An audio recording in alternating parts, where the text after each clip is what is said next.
Hi and welcome everyone to today's India Author Stage. Today is a special session. Today is also International Read to Me Day. And we authors, 16 authors, are going to read 16 books to you. Not actual reading, but you can consider that you are going to get insights from 16 books in next 1 hour. So are you ready? Ready? So type in ready if you are ready. Thank you so much for joining in on this Facebook Live, and we look forward to sharing amazing insights from different books to all of you. The first book is going to be, no, I'm not going to share that. Today is also something different that we are going to do. We are going to have 4 authors from India Authors Academy who are going to host today's show. Today, Denver Jones, Ashita Singh, Mridusmita Das, and Uma Arora are going to be the host or co-host for the India Author Stage, and they are going to lead the show today. So I invite Denver to start the India Author Stage and invite the first speaker and the first author for all of you. Thank you. Thank you, Sujata. And greetings to everybody. It's always such a feeling of energy that we get here once we are on this platform. And today we are all excited. I am definitely excited for all the 16 books that we're going to be going through. And I know first we will have Anuj today. I'd like to call upon Anuj to come forward. You can unmute yourself and go ahead. Thank you, Anuj. Hope you guys can hear me. Okay.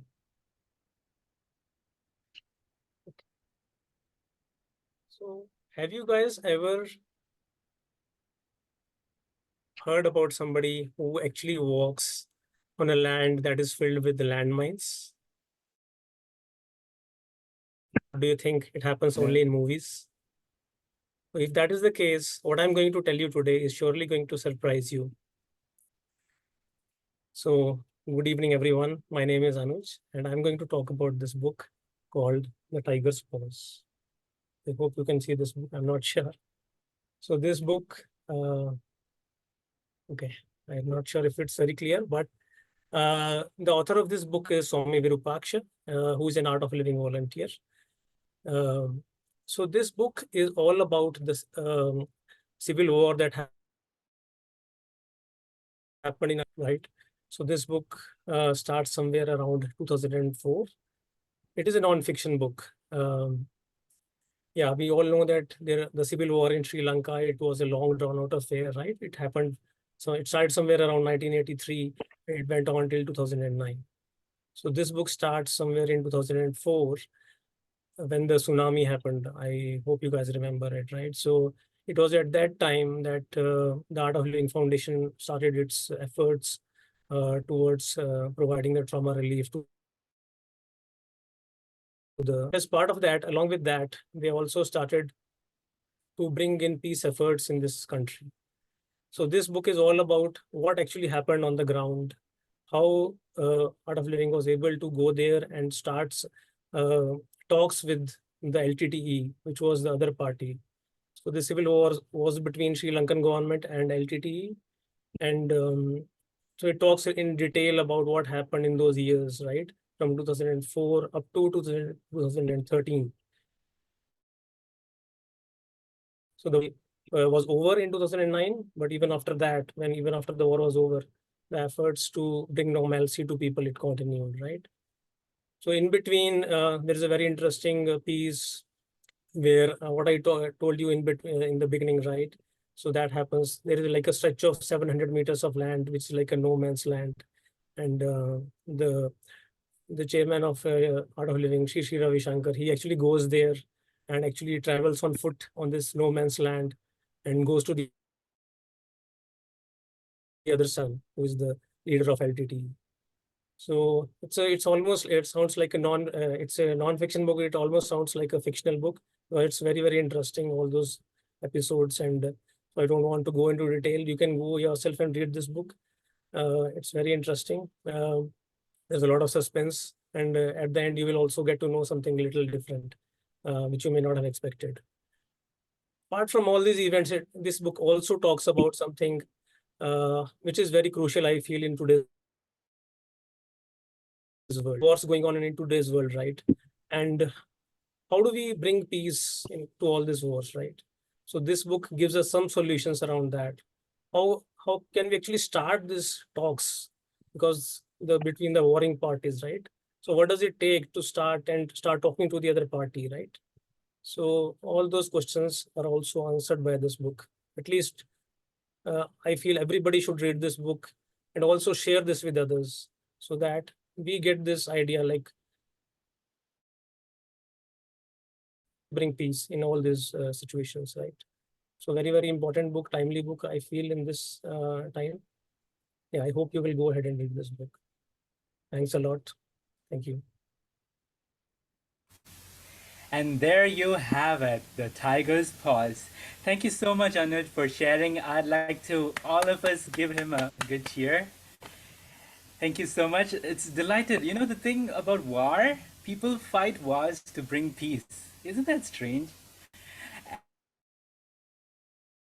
And it's been happening since the dawn of civilization. But rather, let us learn how to make peace instead of war. And I'm sure it is a really electrifying book. You mentioned also that it is like it is more like fiction rather than being, even though it's reality. So that was something which I like, because we have so much of fiction, but life is often stranger than fiction. And I like to all of you go ahead and share in the comments what exactly you liked today. And also, I'll in a moment be opening the poll, so you have to rate it. All the members over here, you can rate it on 10.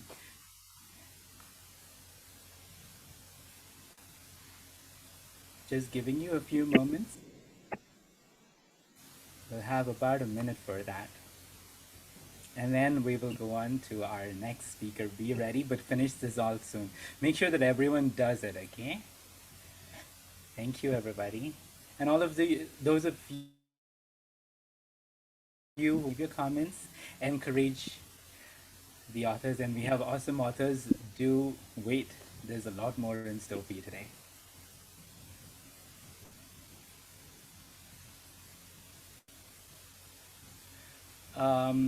Those of you who haven't yet participated in the poll, go ahead. We have like 81% participation so far.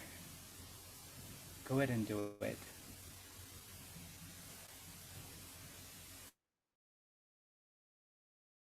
And which book? The world is full of books. There's no end of making of books. And yet, these books are a portal. They are something special. Each book is unique. When you open a book, you dive into it. It's like opening a portal into underworld, under mind. And also sometimes that mind, which you are entering or viewing or getting a glimpse of, is inspired by something else. So the influence of books is never ending. And thank you all for giving your poll. Have Somdata.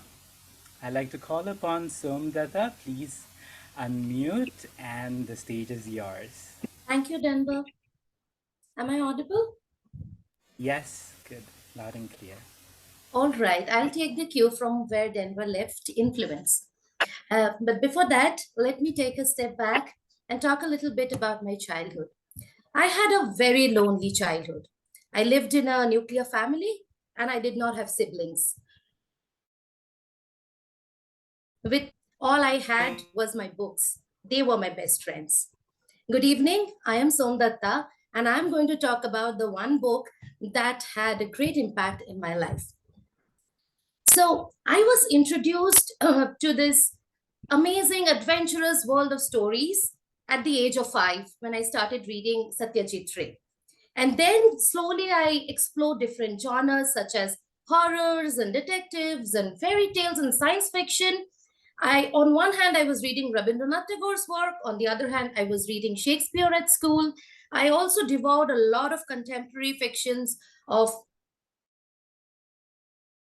Dante, Jhumpa Lahiri, you name it.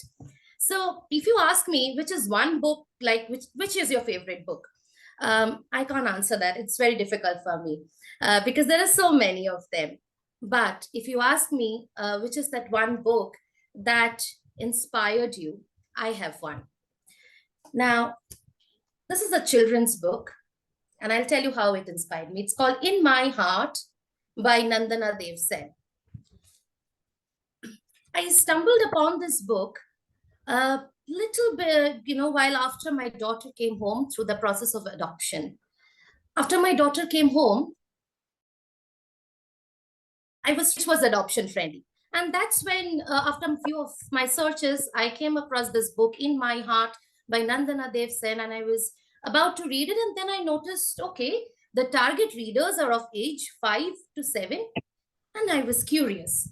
How can somebody write about such a complex topic of adoption for such young minds? What is in there? I had to explore.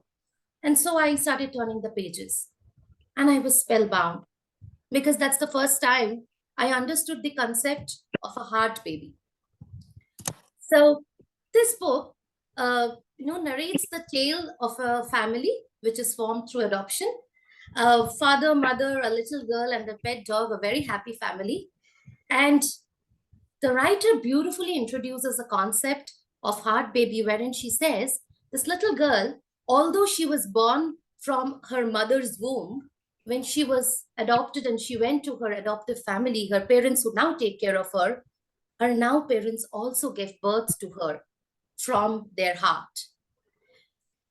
So the story, weaves beautifully on this little girl's quest in search of her birth mother. Who is she? Where is she? Where can I find?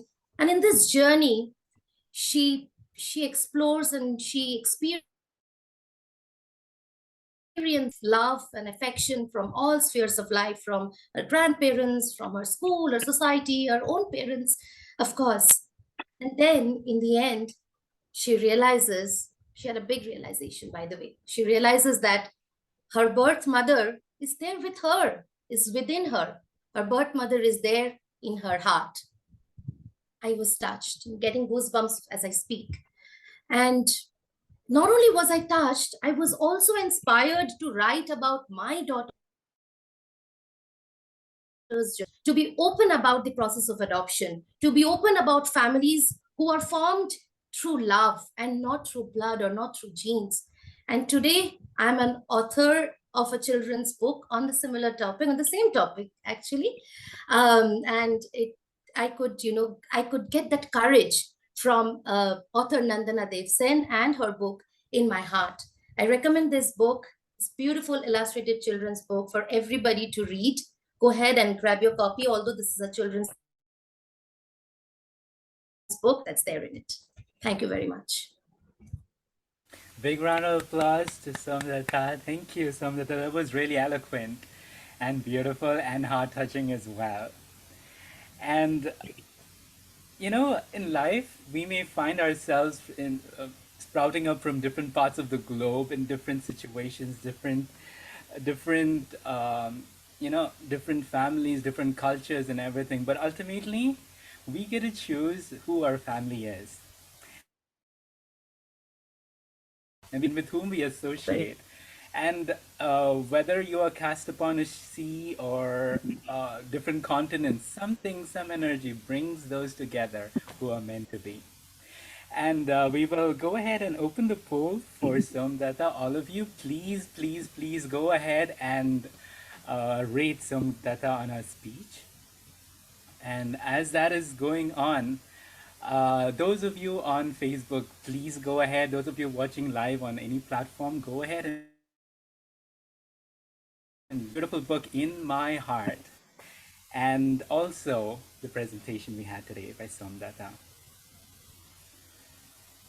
All right, and now we have up next Jyoti. Jyoti, I hope you're ready to come and continue this beautiful energy that we have going. Jyoti, please unmute and you can go ahead. Namaste everyone. Am I audible? Actually, I'm traveling, so I'm not sure about the connection. Okay. Am I audible?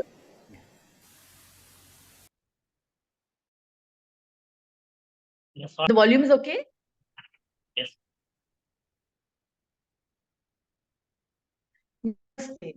Do you know that our brain is a transmitter and receiver? Do you know our thoughts can send and receive messages across time, space, and dimension at 5G speed? Hi, I'm Jyoti Gidwani, an engineer by education, a life coach, author, speaker, educator, and yoga teacher by passion. The title of my book is Power of WhatsApp. I've been in a manifestation journey for past 3 decades. The story is about my journey of transcendence. It is about my story of pain to power. It is a story where grief is interwoven with manifestation. Have you ever experienced that when we remember any loved one, we immediately receive a phone call? Our ancient sages, seers, rishis, and munis through their own biological Wi-Fi. ThoughtsUp is a word coined by me, and ThoughtsUp is an inbuilt app which is installed by our creator, with the help of which we can connect with the universe, and it helps us in manifestation too. During my low phase, I would pray to God and I would request God to give me a proof of my answered prayers. I believed that moon has a spiritual significance, and I would urge moon to broadcast world to my little angel whom I lost during midterm pregnancy. The most interesting part of this book is the poem called Little Monica. It is about innocent conversation of little Monica and God and her connection with moon. This poem has given instant healing to many in my inner circle. Just the realization that we can connect with our loved ones through our own Wi-Fi, through wireless connection of thoughts, was itself empowering and circle. My story is about hope, courage, possibilities, and healing. We all go through grief multiple times. We all go through grief multiple times in our lives. And the trauma and the pain that we go through is stored in our cellular memory. Whatever trauma or pain that is stored, it could be due to any reason like anger, hate, jealousy, or negativity. It stops us from manifestation. In my, the standard manifestation processes to achieve what I wanted. My book is in a very compact, crisp comic format. If you want to explore more about Power of Thoughts app, that is your superpower, do pick up some copies for your friends and for your loved ones. Thank you. Thank you, Shweta ma'am, for this platform, and thank you, IAA family, for giving me this chance. Thank you. Again, once more, a big round of applause. Thank you, Jyoti, so much. The Wi-Fi and the WhatsApp, which we didn't think we had. It was really great. And, the poem you told about, it makes me want to read this book because, like everybody here, I'm sure, I also have some repair work that is needed. And all of you, go ahead and please share in your comments as well as go ahead and rate Jyoti. Those of you who are on Facebook, please go ahead and do it as well. Give your feedback so that she can improve wherever become better. Everyone is always has the capacity to grow, to become better. Where we are today is never where we should be tomorrow because otherwise we are dead. And thank you all once more. Please go ahead and fill out the poll.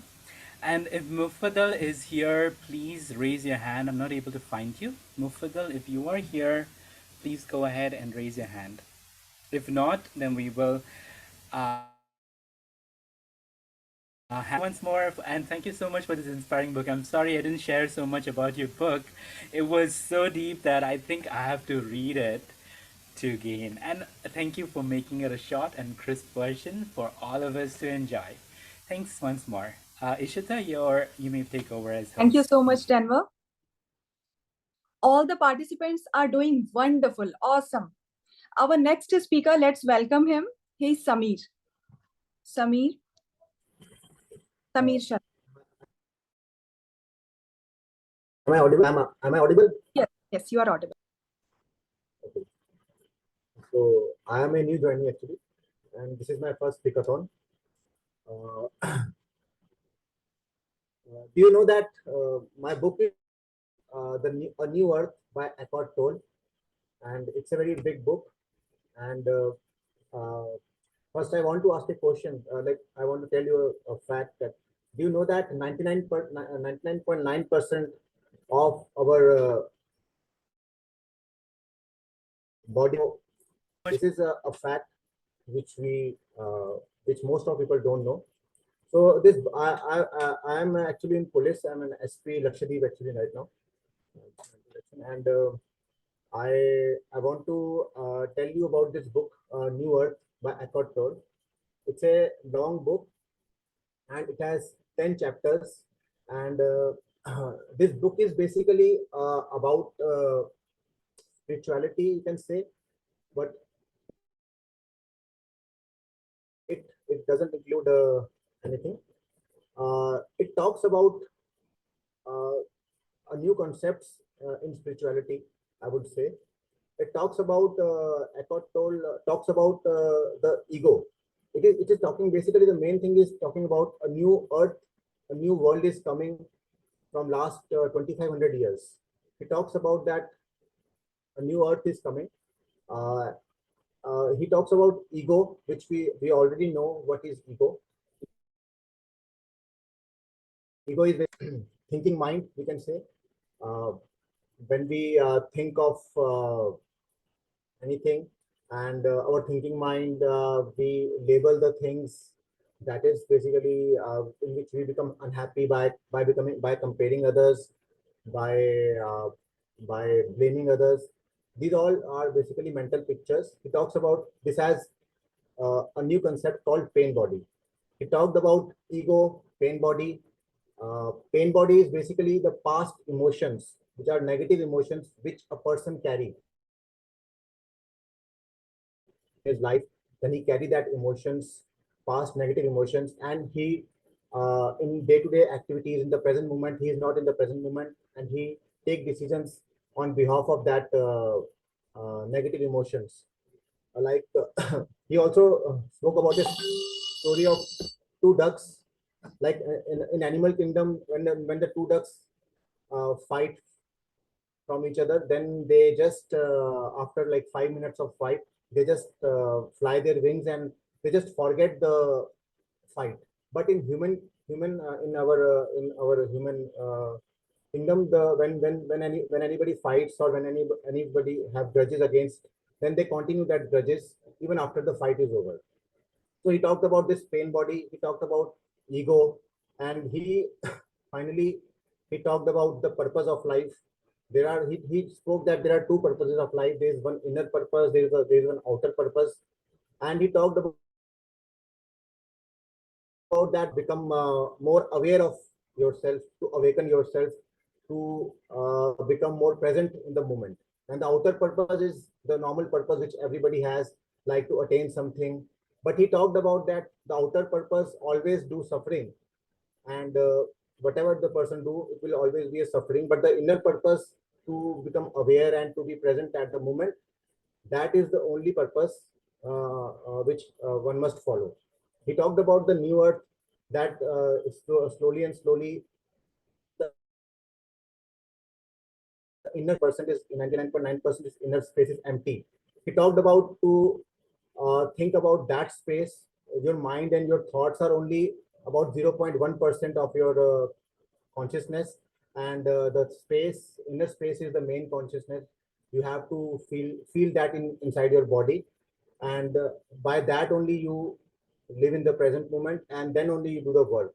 So he basically, he even do not recognize God in that way. He said that God is inner stillness within us.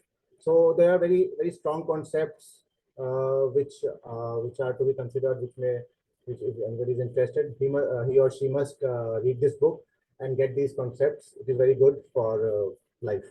Thank you very much. Very nice elaboration, Sameer. आपकी बातें सुन के I am also getting interested कि मैं जल्दी से जल्दी ये book finish करूं. Very nice elaboration. जो आपने पॉइंट सेलेक्ट किए ना इस बुक के बारे में बताने के लिए, आपने की पॉइंट्स भी बहुत अच्छे से हाईलाइट किए. Even I am impressed and looking forward to read this book. Thank you so much. Thank you. Friends, you can rate the speech.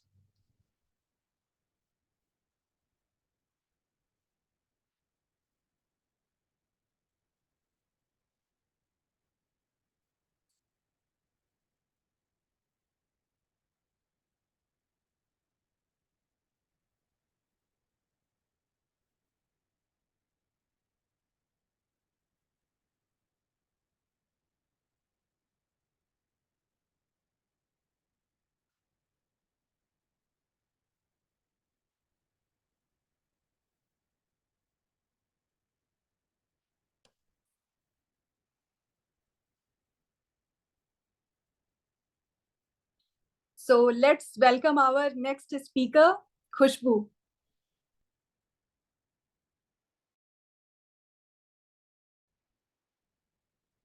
Khushbu? Yes. Am I audible? Yes, you are audible. Expertise is doing something well, but mastery is doing it uniquely well. Trained artists, they study human anatomy so that they can make the sculptures more realistic. One of those sculptures in 15th century Italy was Michelangelo. And he was too poor to afford studying human anatomy. So what happened? He decided to study anatomy secretly bodies. Yes, you heard it right. And eventually, he became one of the greatest sculptor of not just Italy, but world over till now. Hello, everyone. This is Kuch Sharma. I'm an entrepreneur, and I extend my sincere gratitude to all the audience, and especially Shweta Samota ma'am, our mentor, for putting up this on this platform. Yes, you heard it right. I'm talking about the book 10x is Easier Than 2x by Dan Sullivan and Dr. Benjamin Hardy. The ideology behind this book is achieve more by, well, the authors have meticulously used the Pareto principle or the 80-20 rule to explain that if a person wants to achieve 10x growth, then they need to master the art of quitting the 80% of their life routines that are not contributing to their production, to their contribution in life. So they need to quit 80%. When Michelangelo was asked that how was he able to make his world famous sculpture named David, he answered that from the marble slab, he removed everything that was not David. And this is the power of elimination. But how do we find that what 20% high impact activities should we adopt? Well, for this, the authors suggest and recommend that we should set a specific goal, a goal that is big enough to scare you. You must be wondering now that how is 10x even easier than 2x? Well, 2x is actually doing double, doing already what you have been doing for getting more results. So it is just doubling your effort. And it is linear growth, whereas 10x, it is vertical growth. 10x is rare. It is difficult, but yet it is simple. So 10x is all about quality and not quantity. Research also shows that if we double our time on 20% of our activities, those high impact activities, then we can achieve 60% more results by just working 2 days a week. Isn't that amazing? So now allow me to present 5 key takeaways from this amazing book. The first key takeaway is psychological flexibility. This means to move forward towards a goal even when it is emotionally difficult. So you need to believe that whatsoever is happening for you and not to you. You need to think that you are the context and not the content. For example, you think of yourself to be a house and not the furniture in it. The second key takeaway is who, not how. You need to figure a who or a subordinate to whom you can subordinate all these 80% activities who are overwhelming your 20% quality time for innovation and creation. Spending on your who is not an expense, it's an investment. The third key takeaway is want or need philosophy. As rightly said by Seth Godin, you are not your resume, you are your work.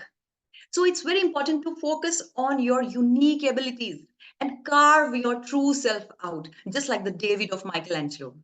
For example, Elon Musk, he does not need to go to Mars. He wants to go to Mars because he knows that wants give us abundance and freedom, and they make our self progress with double the rate.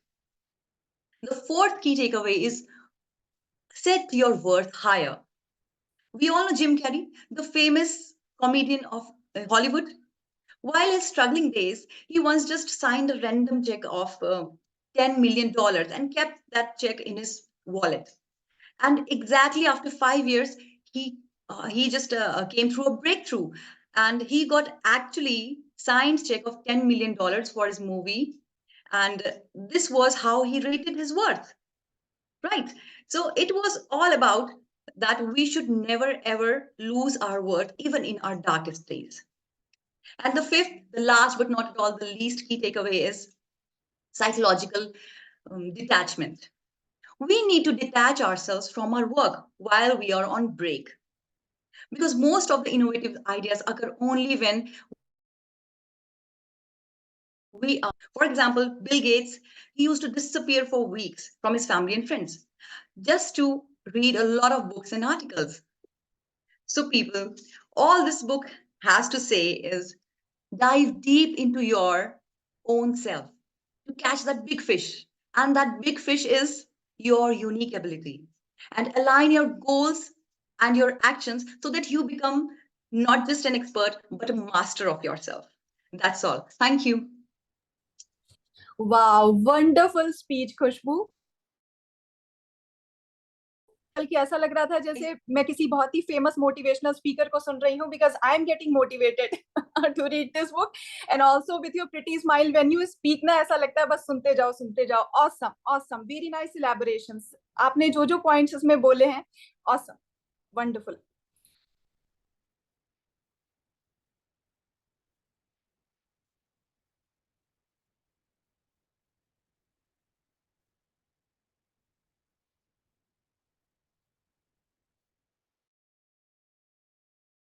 participated in the poll?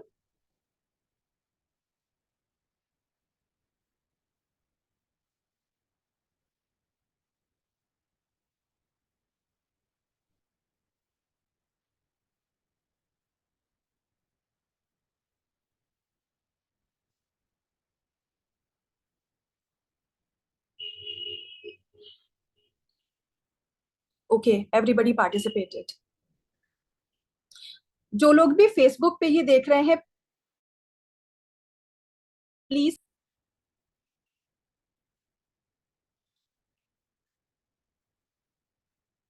now let's welcome our next speaker Nisha Shenoy.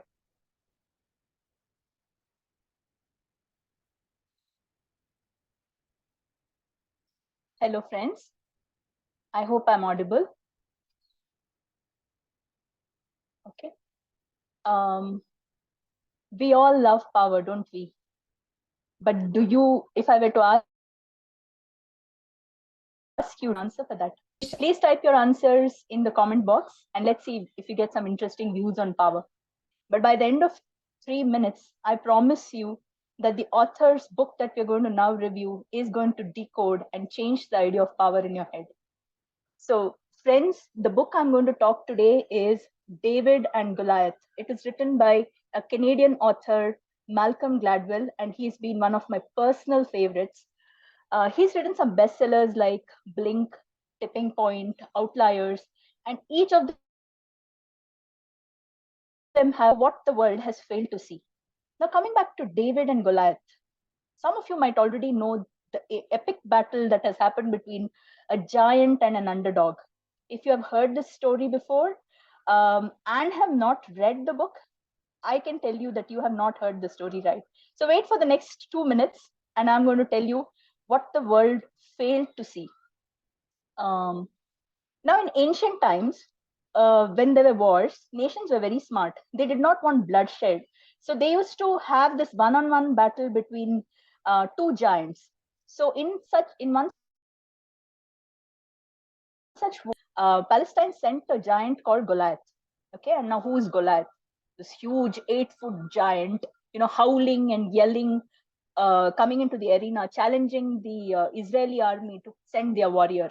And no one in Israel had the guts to stand before this giant who had a metal casing on his body, who's just whirling his sword in the air. Would you go for a war like that? I wouldn't, right? And the king openly challenged the army, saying, anyone who goes to war today, he becomes the next legend in my kingdom. And can you take a guess who stands before this giant? A shepherd boy by the name of David. I think Kushbu already gave us Michelangelo's David. So we have another hero now. There's another shepherd boy, David, who just goes to war with a shepherd's stick. He just picks 5 stones from the ground and marches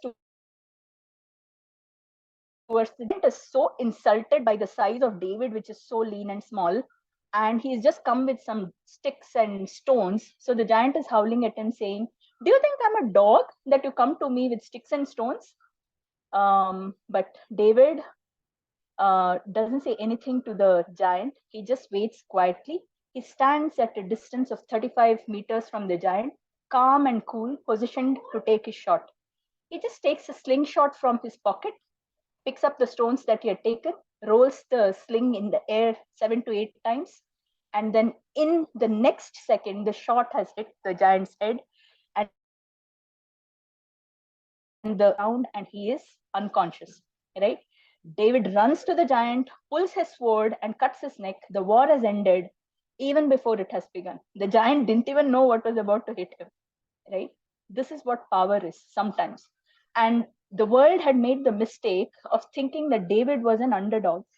Because what is this battle about? Now let's dissect what this battle is really about. This wasn't a battle of size at all. David, the shepherd boy, had turned the war to his advantage. He knew that if Solomon had actually offered him a sword, but he did not accept it. He said, I'm going to fight this war my way. He had turned it into a war of speed, which Goliath did not have.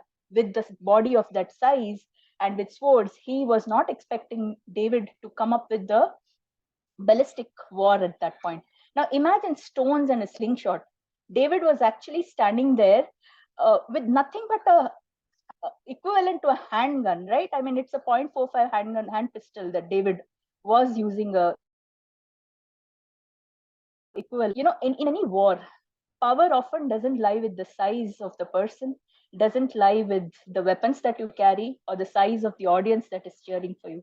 Even for us as authors, we might not be signed up by the best of publishers, or we may not have great reader base or whatever, but we all have a power lying inside us. So if it is for us to choose that term very wisely, do you think you're an underdog, or do you think you have a giant within you which you have not yet identified? Friends, it's time for me to sign off.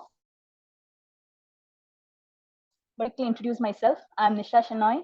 I'm a chartered accountant by accident, but an HR leader by heart, and now a full-time author.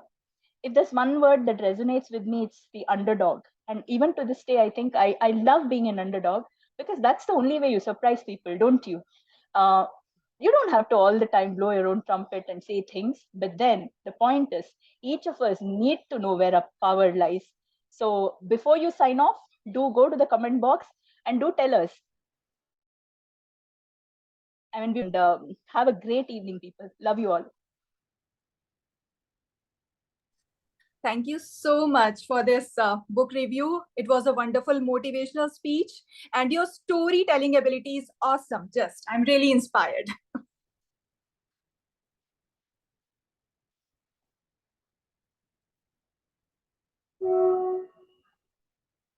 Guys, आप लोग rate कर सकते हैं?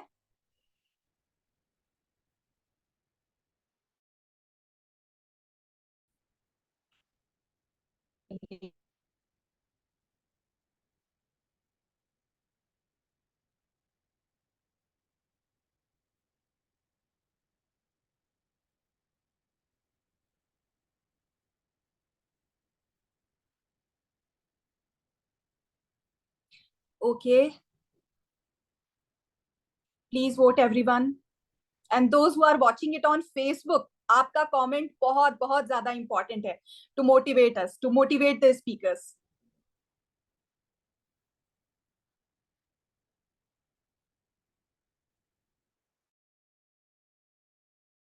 So let's welcome our next speaker, Susan. Yeah. Hello, everyone. I hope I'm crystal clear and you all can hear my voice. Yes. Okay. Okay. Hello, everyone. I'm Susan John, the author of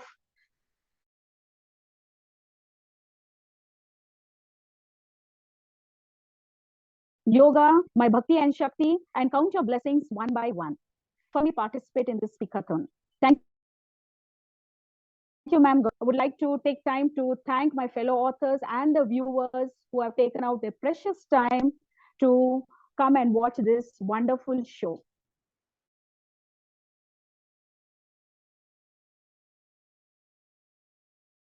Of us. Today, Count Your Blessings One by One.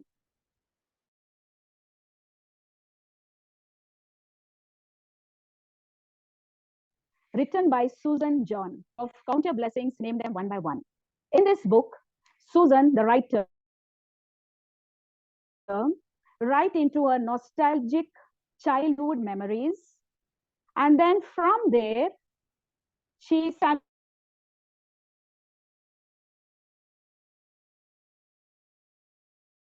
simultaneously takes them into her family, but in particularly of her parents. How the siblings, both the brother and the sister, had to cope up with. They faltered at first because they were just in their, above their teens, in their early 20s, how to cope up with, because since in the hospital, and how they came out of it, how they emerged out of it very strongly. And in course of her book, even Susan goes about narrating every other medical issues that were very complicated and at the same time was also a very challenging coaster roller for the family. Over here, I would say that the writer takes you all to her time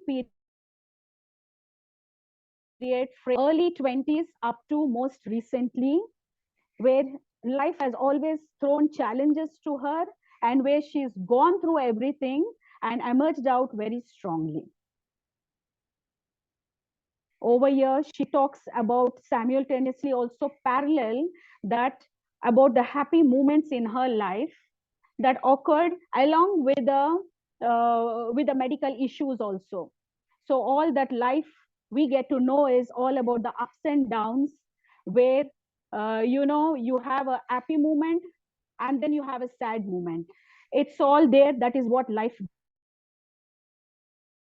gives us. She had gone through these issues, and also in between she does mention that as she was expecting her firstborn child, that was the stage where it was a very difficult phase for her, where her father, you can say the apple of her eyes, had passed away, and she didn't know how to cope with it. The only one excuse what she had was that, yes, I'm expecting a baby and I need to be careful that I do not mourn too much. That was her sadness due to the loss of her father. And then simultaneously, of course, we had her mother also, who had suffered from Stephen Johnson syndrome, which is a very rare case. Read the book and you'll come to know about the medical term about it. And during the most recent COVID time, where she was busy trying to certify herself as a yoga teacher, it was there that she got to know that her mother was admitted in an institution. Yes, an institution during the COVID times. And why it was because her mother was Alzheimer's and dementia disease, as you all know, is a very progressive in nature. She being far away from the family at a workplace in Kunur, and her mother with her brother in Bangalore, it was next to impossible to travel due to the lockdown pandemic situation that we all were facing globally. She was in a fix, but there was a solution. All thanks to yoga, she got to accept trust in God, and she began to have more faith in God. And through yoga, getting into the deep philosophies of yoga, she realized that a man comes alone when he is born and goes alone as he dies. So what remains is the in-between time of how he can make use of it or how we can make use of it. It's left up to him. In yoga, it's taught me one thing. Do not get attachment is very, very powerful, and it is good in nature to trust in God, to have faith in him. My healing journey was, recently through yoga, where I got to know that I had a lot to deal with. I had a lot in my heart. So it was, Susan had all this in her heart, and it took her a whole lot of going through the journey of a yoga to realize that, she had to unburden herself, all the fears, all the anxiety about her mother, all the, I don't know, all that was kept. It should not play a very negative role in her life. So what she did was, during yoga, she took all the tools of yoga and started implying it on herself by first making sure that her mind is, a little diverted from the from her mother's situation, and of course is made into, making sure that she diverts it into her fitness, and also diverts it into taking care of her other family members like a spouse or and her children. All I have to tell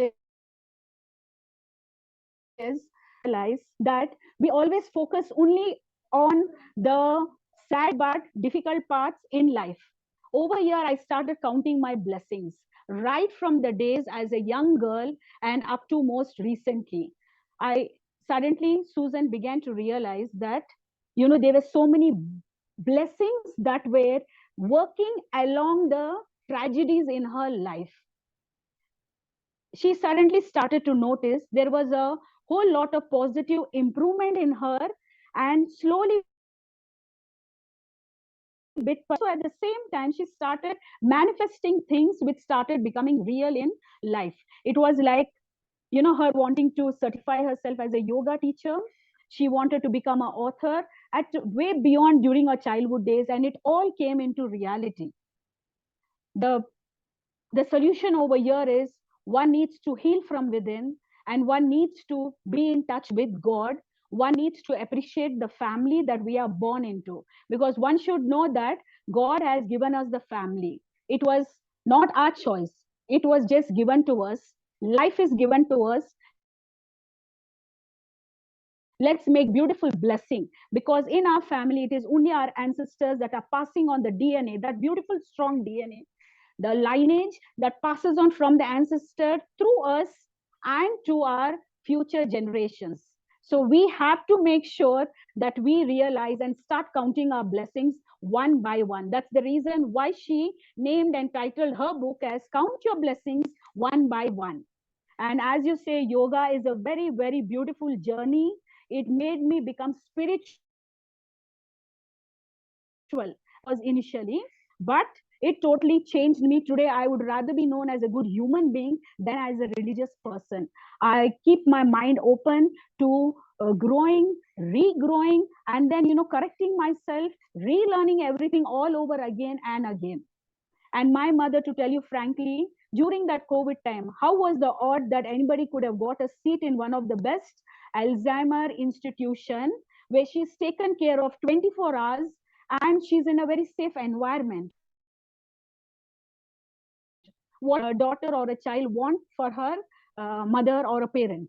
So I would like to tell you all, appreciate your relationships, appreciate God, be thankful and grateful, and also learn to work hard towards your goal. Live life. You do not know when suddenly it might go away. Learn to appreciate take every moment as it comes and learn to live and let live. Thank you. God bless you all. That's it. Thank you so much, Susan. It was so inspiring, wonderful. you. Your first book, Yoga, My Bhakti and Shakti, is very close to my heart. मेरी life में Thank भी you. मेरी life में भी I have witnessed huge transformation because of yoga, and yoga is indeed a very powerful tool. And the way you have delivered the importance of yoga and your story, your struggle, it's really inspiring. Thank you so much. I have enjoyed, and I hope कि जो लोग भी ये देख रहे हैं, they are also learning a lot and they are also enjoying the speeches. So I request all of you to participate in the poll. And all our Facebook viewers, आपका comment, आपका feedback बहुत ज़्यादा मायने रखता है. So please comment and leave your precious feedback for the speakers.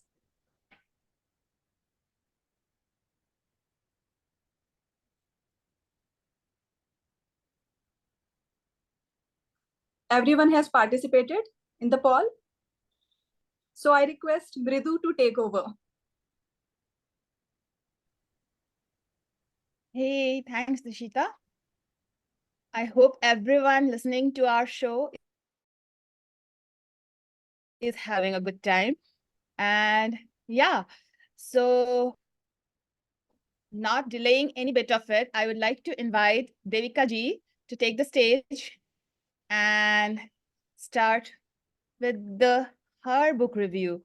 So let me spotlight Devika ji, and yeah, you are there.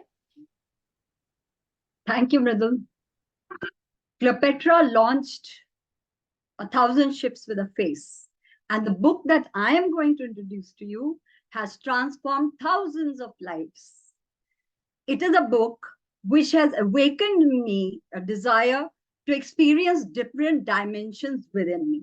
And the book is Apprenticed to the Himalayan Master, a Yogi, Autobiography by Shri M.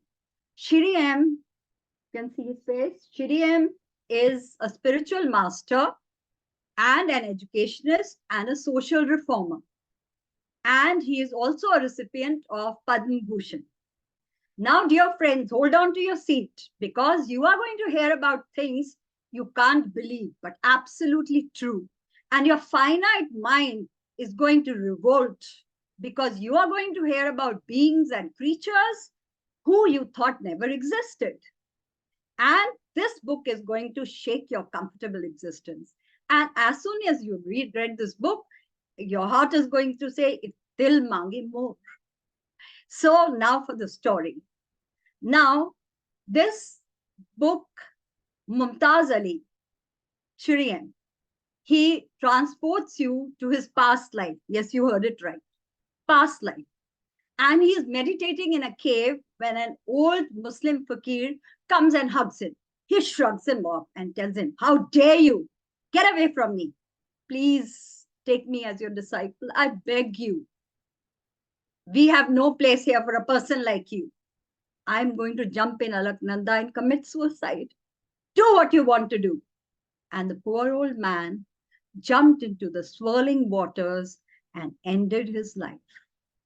Suddenly, Yogi's master appeared before him. "Madhu, what a terrible thing you've done. You have hurt and pained a great devotee of the Lord. In a flash, you have destroyed all your spiritual earnings. Don't you know that a minute of kindness is more precious than 1,000 years of austerities? You have to undergo similar pain." So the yogi was made to leave his body, to be born again and repent. In this life, Mumtaz Ali was born in a Muslim family and named Mumtaz Ali. And when he was 9 years old, in the orchard of his house, appeared a sadhu with matted hair and a kamandalu. He placed his hands on his head and asked him in Hindi, "कुछ याद आया बच्चा?" "कोई बात नहीं, समय के साथ सब याद आ जाए." From that day onwards, he started experiencing vibrations in his own self, and destiny shaped his spiritual growth in such a way that he came in contact with many saints, fakirs, avdutas, and he read every spiritual book under the sun. His soul was asking for more. His intensity, the thirst was too much. And he felt that the snow-clad mountains and a master were beckoning him. So at the age of 19, he left his home and reached Badrinath. When the chief priest of Badrinath told him that there are no evolved souls here, he was so disappointed that he also thought of committing suicide in Alaknanda. And when he was contemplating and moving about, suddenly he saw some smoke out of Vidyas' cave. And he reached there and he heard a voice which was sweet to his ears. Madhu, where have you been wandering? And the same person who came when he was 9 years old had found him, his master. He was safe and secure. From that day onwards, began his spiritual journey under Maheshwarnath Babaji. And he delved of Vedas, Yoga, mysticism, Vedanta, and within himself great insights, and reached a very high level of consciousness. Once he was sleeping in a tent burning with fever, snow all around. Suddenly, a furry creature stood before him. It was Yeti, the snowman. The Yeti put medicine in his mouth and went away. Shri M says, I was not imagining things. Yeti had come to save. There was another strange incident. A big ball of fire from the sky came and landed in the cave. And lo and behold, out of the spacecraft came out a big snake. Soon Maheshwarnath Babaji and the snake were communicating with each other using hissing sound. Shri M was frightened to death. Maheshwarnath Baba introduced him and said he is deputy chief of Sarploka. He is replete with such astounding stories. Unbelievable, but true. Shall I share them with you? I'm not going to. You will have to take up the book and read it. Now, if you are interested in out-of-the-world experience, this book is for you. If you are interested in Vedanta, mysticism, yoga, this book is for you. If you want to challenge your belief system, this book is for you. So quickly, go and grab a copy and embark on a very unique, thought-provoking journey filled with wonder. Om Shri Guru Bhyo Namah. Thank you. Devika ji, I have no words. With how much conviction you have told all this story, I want to read this book. And I bet many of our readers and listeners who are watching and hearing, they would love to. And I don't know what realm you have opened for so many. Now I'll invite everyone here to vote for you. So, yes, please. Can we vote for Devika ji? Let me just pull it up.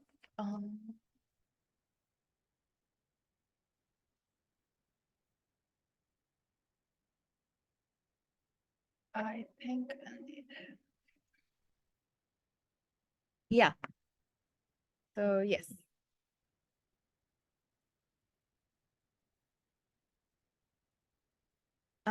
Whoever is live with us on Facebook, please comment. The art of storytelling that Devika ji has presented just now is commendable. And I bet many of us have learned so much from her today. The modulation in the voice and the expressions make us believe. Why not? Thank you so much, Devika ji.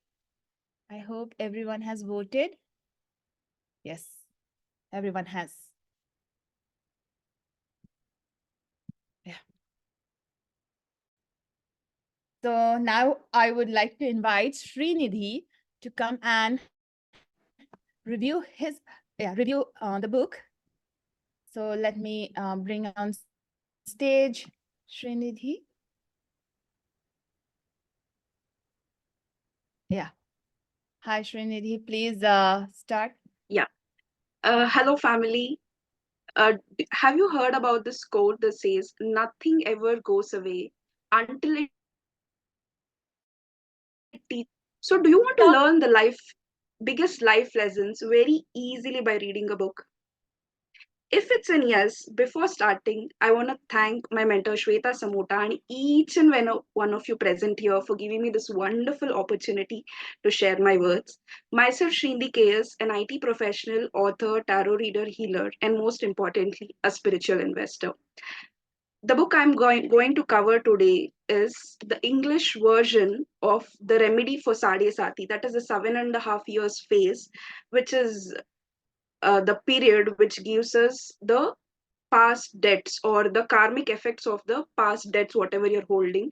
And Lord Saturn is usually considered to be malefic. So there is an English version of this remedy of the Shani Mahatmya, which is called the Greatness of Sat. Is it fine? The Greatness of Saturn by Robert E. Svoboda. So this book has transformed my life personally, and there are three important things that I've learned from this book. The first important thing what I've learned is discipline. Unlike the other books what I have read, the suggestion or the advice that is given is to read this book every day at the same time with certain simple rituals and the invocation of Lord Saturn. So this has put me into a holistic approach of reading my books and studying at the same time. So discipline is the number one key factor that we have to pick up. And second lesson, what I've learned from this book is, before getting into second lesson, like how does the story of the book go about? The story of this book goes about in the palace of a king named Vikrama who lived in Ujjain. And there is a debate going on among the pundits that who among the 9 planets is greatest. Every pandit who reveres certain planet, like one pandit reveres sun, so he puts up the good points about sun. So after all the discussion of the 9 planets, the time comes now for King Vikrama to decide who among the 9 planets is greatest. So what does King Vikrama do? After listening to all this, King Vikrama makes a mistake of giving an ill statement about Lord Saturn or the planet Saturn, that it is better not to have a son like Lord Saturn, to have a gaze which is so malefic. So, what I have from the mouth of King Vikrama, the Lord Saturn hears this, enters the court, and tells King Vikrama, you've made a grave mistake. Your 7.5 phase is going to begin, and this is all what you had to make right now. And let me show my powers to you during this 7.5 phase. So, the second biggest key takeaway, what I'm taking is be very mindful of your words and before making judgments very easily.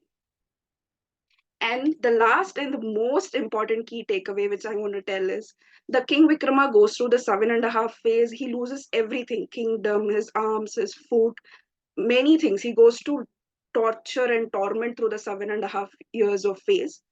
And he completes the 7.5 years phase. And then Lord Saturn comes down to give him a boon that he has survived the 7.5 years phase. But what do you think King Vikrama could have asked? After going through 7.5 years phase, he could have asked for kingdom, he could have asked for richness, anything. Do you know what King Vikrama asked? He asked one boon, that nobody else from further now should go through this 7.5 years malefic phase. So it is very important to be selfless and resonate with the pain of others. This is the most important key takeaway I have taken from this book. After he asks this boon, Lord Saturn blesses him that he will, but anybody who reads this or listens to this story will have a reduced effect of the 7.5 years phase. So this is how the story goes about. So to conclude, I want to tell everybody, so whenever you find time, please go through this book with reverence. And last but not the least, please learn your life lessons before the life steps in to teach you. That is going to be the hard way. Thank you. Awesome, Srinidhi. I didn't know that that kind of a book exists, and the way that you have shared the takeaways, the key learnings that you have shared is amazing. Like spelling is something that we should feel, right? Spell is casting. So whatever words you say, it casts a spell. So you have given us a great takeaway. And the selflessness that you have shared, oh my God, that's something. Because whoever goes through knows the pain. They don't want the other to suffer. Thank you so much for sharing. Thank you. People, I think it's time for you to cast the vote as well as comment, because Srinidhi has done a commendable job. I just urge each one of you who have listened, please comment. Srinidhi, and we all will love to see your comments in the comment section. Thank you all. Thank you, Srinidhi. I hope everyone has cast their vote. Yeah. So I would now like to call upon Jarna, who besides having a wonderful voice, is also a great author.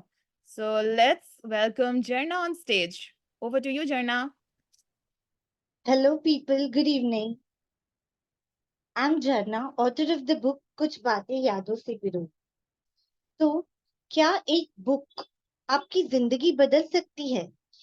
जी हाँ, मेरी एक किताब ने मेरी जिंदगी बदल दी.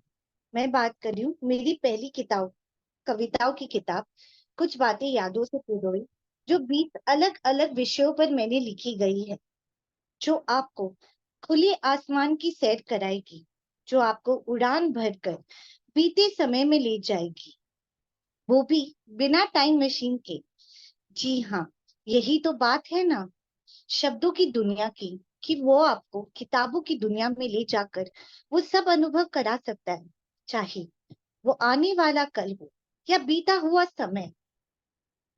तो चलिए ना, बीते समय में चलते हैं, फिर से बच्चे बनकर उन झूलों में बैठते हैं, बर्फ के गोले खाते घंटों खेलते हैं. आओ एक कविता में खो जाते हैं. सुनहरा बचपन. सुनहरा बचपन मेरी ये किताब कुछ बातें यादों से पिरोई में से है.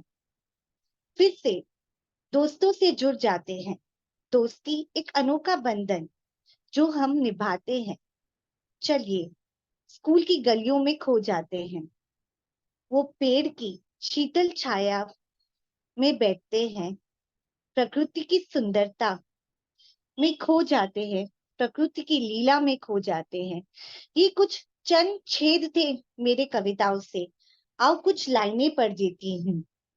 पानी जीवन का आधार में मैंने ये संदेशा पहुंचाया है कि पानी के बिना पेड़ पौधे हैं सूखते, इसको बचाने का हम क्यों नहीं सोचते. पानी के बिना जीवन अधूरा है, पानी से ही जीवन पूरा है. तो ये तो कुछ लाइनें थी. अब मैं कविता ही पढ़ लेती हूँ जो मेरे सपनों से आपको रूबरू करवाएगा. कुछ ऐसा कर जाऊं मैं, जो सपने आंखों ने देखे थे, आओ हकीकत में जी जाऊं मैं. जो सपने आंखों ने देखे थे, आओ हकीकत में जी जाऊं मैं. मुश्किलें चाहे हो कितनी भी राहों में, आओ सफलता को छू जाऊं मैं. पंछी की तरह उड़ जाऊं मैं, अपने सपनों को पूरा कर जाऊं मैं. कुछ ऐसा असर हो, कुछ ऐसा असर हो कि मैं अपनी हुनर से पहचानी जाऊं मैं. भी से कुछ हट कर दिखलाऊं मैं. अपनी लिखावट से लोगों के मन में छाप छोड़ जाऊं मैं. कुछ ऐसा कर जाऊं मैं, कुछ ऐसा कर जाऊं मैं.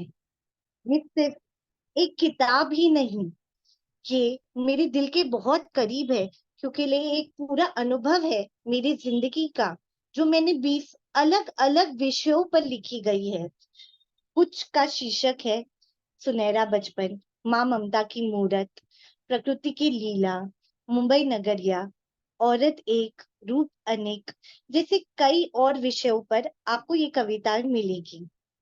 कुछ बातें यादों से पिरोई हो, और जो आपको सफर करवाएगी, यादों का सफर करवाएगी, कभी अपने आप से रूबरू करवाएगी, कभी आपको देश घुमाएगी, कभी एक नए नजरिए को दर्शाएगी. तो आप भी जुड़ जाइए इस सफर में. आप इसे प्राप्त कर सकते हैं Amazon इंडिया पे. धन्यवाद. Wow, Jarna, इतना अच्छा तुमने बोला और इतनी अच्छी सोच है जो तुमने इतने प्योर, इतनी शुद्ध हिंदी में बताया है. मुझे लगता है you must have done full justice and people who loves reading. और तुमने इतना एफर्ट लेके बताया है. आई थिंक जिन्हें पोइट्री पसंद है, जो भी कविताएं पढ़ते हैं, जरूर तुम्हारा बुक पढ़ना चाहेंगे. And I feel so great that I can share that you have a melodious voice, and the way that you have put it through the poems, I know where it comes from. Your thoughts and it's all the internal thing that's showing. So I urge everyone who's listening to Jarna, come and comment for us and let her know. She's motivating you, isn't she? I hope all the listeners are enjoying Jarna. Okay, I hope everyone is voting for Jarna, and we look forward to read the comments in Facebook. What Jarna is able to, yeah. Thank you so much, Jarna. And now I invite you, Kaushalji to come and, yeah. I now invite Kaushalji to come and share his book review with us. Hello, friends. Good evening. How are you? Are you all swasth? Oh, this last question maybe is breaking the limit of informality. क्या आप स्वस्थ हैं? But most of you will reply in yes if you are free of diseases and mentally also fit.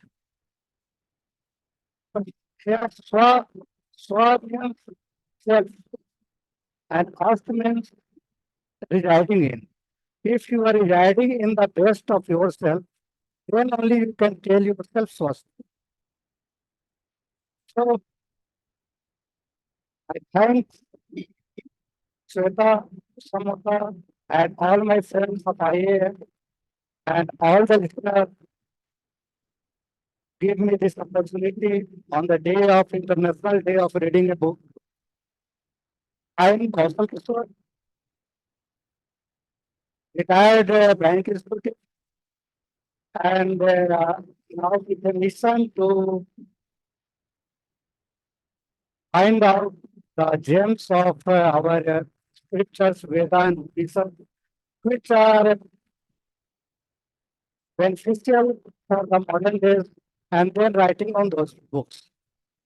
So when this first question is also part of the book, actually what Devika madam told, the story of yoga. This book is my favorite also, and this is having so many stories of such great people who have the capacity to change the world. And again, I read this book. But here, after reading that book, I just thought that whether there is any way how we can not reach that level, but at least reach some halfway or something of that capacity. So I have written a book based on the Patanjali Yoga Sutra and wisdom from Upanishad. So this is actually a series of books. The Eternal Meditation Principles, a series of 3 books. I have published 2 books now. So the starting of this is how we can do better use of yoga, better meditation. So in the swasth, that word, when we tell that we are healthy, we are free of all diseases, it is through the first 2 stages. Yam and yam is the most important thing, but pranayam and dhyan, pranayam and asana, these 2, if you are mastering on them, then you are fit bodily. And then there is pratyahar, controlling your monkey mind. That is the 5th stage of yoga as per the Patanjali Yoga Sutra. So if you are mastering that also, you are mentally also very fine. But then stages of internal yoga start. I have got training from so many people, so many yoga teachers also, and found that mostly they stop at the external stage of pratyahar. When you are having mental peace, people stop. But because maybe dhyan is internal and it is to be done by yourself. And when we start dhyan, this is the real issue that on which to meditate. So normally today we are seeing there is a story of meditating on zero, sunya, or some light or something, and even some part of your limb. But when I just went through the Upanishad, important wisdoms of Upanishad, I found that it is better to concentrate, better to meditate on the Brahm Vidyas. These Brahm Vidyas are actually 32. And Shankaracharya had narrated this very well, much earlier, but now after that it was considered as Gulya Adesh, means sacred wisdom. And it was actually close to the normal people. So it was very difficult for me to find out all these different vidyas. And actually, when I want to narrate stories, just like this autobiography of Yogi, we can concentrate on one story or two stories or something. So here we have 11 stories in my first book, and some stories are 11 Brahm Vidyas, meaning 11 question answer session or stories or expression. So one, I am going to narrate one from here out of the 11. So it is Satyakam Jawala story. Satyakam Jawala Brahm Vidya. Actually, what happened in the earlier ages, in the period of Nisar or Veda, it was education process was really unique. And then also there was a caste system, maybe not caste system, but more one system. Brahman, Kshatriya, Vaisya, and Sudra. But one system was established, and then again there were people who served others. And mother of Satyakam, Jabala, was one of such. She served people and she was not married. Satyakam asked her, "Can you tell me on from which gotra, from which family I belong, so that I go to study with some great teacher?" She told, "My dear son, when you were born, I was serving so many people that I don't know from you, from where, from which gotra you are. So when you want to go to some teacher, you say him that I am son of Javala, and so as my name is Satyakam, I am Satyakam Javala. I don't know my gotra as my mother had told." So he went to Gautam, great teacher then, and he told the same things. Gautam told that as you have not afraid of telling the truth, you are the Brahman. You are the best of the people in this world, and so I will accept you as a disciple. So he accepted him as a disciple, but what happened? Another surprising way of expression was there. He gave him 100 very weak cows and asked him to tend them. And then Satyakam told that, "Sir, I will come back after tending the cows only when they are 10 times of the current number." So he went to forest and started tending the cows. And when the number increased to 1,000, one day a bullock came to him and said, "Satyakam, you have fulfilled your will, and now we are 1,000. So let us go back to the group." But before that, he told that I will teach you some knowledge of the feet of the Brahma. So he told that there are told 4 feet. Actually, all the 4 directions, east, north, south, west. And said that these are the Jyoti, these are the luminous feet of the Brahma. And he told that you start back, let us start, go back to the Guru. And next day you will, Agni will tell you something. So next day, Agni told him of the 4 other feats of sky, earth, this water, and the antariksh. And he told that these are the endless, these are the infinite feet of the Brahma. But you will get knowledge of other 3 from sun. So by return journey, when they stop again, that bird came and he told another 4. Sun, moon, Agni, and the sun. And told that these are the lightning stage of Brahma. So he told that but 4 more feet will be told by another of bird, which is water bird, when they are in the way to the Guru Asana.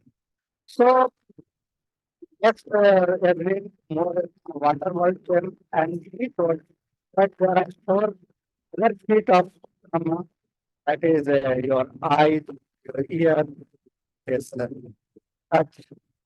So all the 16 feet, knowledge of all the 16 feet were coming from different elements in his way of to the ashram. When he reached there, Gautama told you that you are so bright, you are having such an aura that I think that you have already learned so much knowledge. So he told what he had learned in the way, and also requested him that what knowledge received from a guru is the most important thing, and that is that remains fruitful. So please tell me all this. So Guru again told him, and this Vidya, this Brahm Vidya is not by his names, Kam Javala Vidya. Another story is again teaching Kam Javala, another student came, and so on, so many stories are there. So actually, all these stories lead to different qualities of Brahm and Atma. How is the soul itself is just in the last Vidya in this book, it is called Dahar Vidya. Dahar is a small space within the heart. So it tells that Brahm resides in this Dahar, and this small space inside the heart is as big as the space outside where Brahm lives, and it is not destructible. So all the 11 Vidyas are coming with different attributes of Brahma, and important thing is that if you meditate on any one of the Vidyas, when you meditate, you remember any one of the Vidyas, and then again you become a child. While meditating, you are not impacted by this Vidya also. Then only you can reach the stage of this self-awareness or the samadhi. So this is the thank you for your listening uh, of this, and you can have now first 2 part of this eternal meditation principle, which cover 22 Vidya now. Thank you. Thank you so much, Kaushalji. I say that this is a way of bringing Brahm Vidya to the common people, because many of us were not aware of what it is, but you translating it into different languages and getting it to the common people, I think that's commendable, and thank you so much for your effort. I hope this is your bit, and we should, whoever is listening, I hope it does good to them, and we'll love to hear you in the comment section. Thank you so much, Kaushalji, for sharing this knowledge with us. Thank you. And with this, I pass the mic to Umaji. Thank you so much for listening to me, listeners. We still have more readers, more book reviews coming in. So enjoy the evening. Stay with us. Thank you so much. Hi. Thank you, Nidu. And we have had such a wonderful, we are having such a wonderful evening today. I think it has been a great speakathon. I think it's like time machine. I feel I'm in a time machine reading 12 books in just an hour, and a half. I think it's the greatest achievement of my life, and I'm sure all of you are having a similar experience. But there is still more to go. And with that, I invite Anupa, who is a young and vivacious, author. So let's listen from Anupa, which book she has selected and her views on it. Thank you so much, Umaji. And I will say that imagination is more important than your knowledge, because knowledge is limited, but your imagination encircles the world. So, hello everyone, I'm Anupa, a coach, author, a lifelong learner, and an inspirer. And today I'm really grateful to Shweta ma'am for giving me this opportunity to, express my feelings, learnings in this speakathon. Now, the book that I have chosen today, which has really transformed my life, given me the wings to fly, is the book Wishes Fulfilled by Dr. Wayne Dyre. Yes, in this book, he talks about mastering the art of manifesting. The first 3 introductory chapters is about the concept of yourself. That is, whatever you say to yourself, the language that you speak, is that what you become? The concept of self is that everything that you believe about yourself, and that belief is what is your life today. So what we need to understand is that whatever our thoughts are, that is becoming our reality.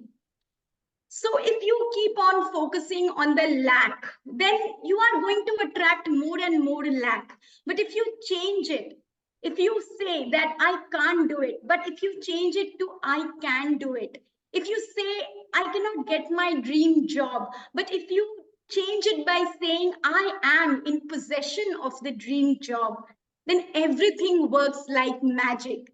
Now, towards the end of the book, the last, he talks about the 5 wishes fulfilled foundation. Now, this is going to really help you and make your journey very smoother in the process of your creation. So first he talks about imagination. Grow your imagination, because whatever you are, perceiving and you are seeing around in the physical world, it is all that someone has, imagined it in their thoughts. Isn't it deep? So yes, now what you need to understand is you need to bring your future in your present. That is, all your future dreams are your present fact. And for that, you need to feel the feelings.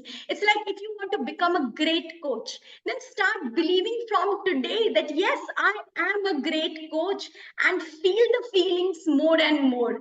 And this will help you to manifest your dreams magically and faster. Next, he talks about put your attention into it. Align your mind, body, soul into that one thought. And when you align your beliefs, thoughts, feelings, actions, everything to that one thought, it will magically create, it will become very fast, it will be your reality. He also talks about that, whenever you go off to sleep, Never have a heart, of hard feelings, because when you are in a slumber, your conscious mind and your subconscious mind intermingles. So whatever you are going to, think when you go for your sleep, that is going to manifest next day. So for this, what you need to have a heart of forgiving. You need to have a heart of love, because God is love. And you need to understand that, like Dr. Wayne Dyer has said, that we all have the element of God inside us. So if we can connect to that part inside us, we can create a life like a amazing thing, like a masterpiece. So whatever you operate is like operate from a frequency of love, gratitude. If you really connect to my words, then repeat with me: I am all knowing, I am divine, I am God. Yes. And if you really want to, really feel the manifestation magic, then you can also hear the I am meditation. They are high frequency sounds, gamma sounds, which if they enter your subconscious mind, it is completely going to declutter your negative thoughts, and your connection with your divine energy. It's going to be very, very soulful. So accept yourself. And he talks about in this book that, that the concept of the self can be changed. Realize that the higher self is inside you. That is your invisible part, which is extraordinary. So I hope that my message really inspires you to become the creators of your life. And I would really, thank each one of you for listening to me so patiently. And if you really want to hear me more and more, then definitely share me your feedback so that I can improve on myself. And I'm sure that my words have inspired you to co-create your beautiful life with the Creator. So may all your wishes be fulfilled. Thank you so much. Hey, Anupa, so well. Let's give a round of applause to Anupa. That was so wonderful. And sharing about Wayne Dyer, I myself have really experienced it greatly. His words on gratitude and love, they are remarkable. And you succinctly put, his teachings. So now let's have a poll on, let's quickly, wait. This poll has to be 100, yeah. Wait, I think. So, where is Anupa? Yeah. Yeah, please, everyone, quickly poll. And those who are live on Facebook, please share your comments so that you have liked. Please share your comments. Yeah. Yeah. So thank you so much, everyone, for being part of this poll. I think everybody has shared. And so now let's invite our next speaker.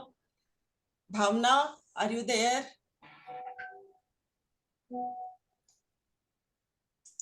Yeah.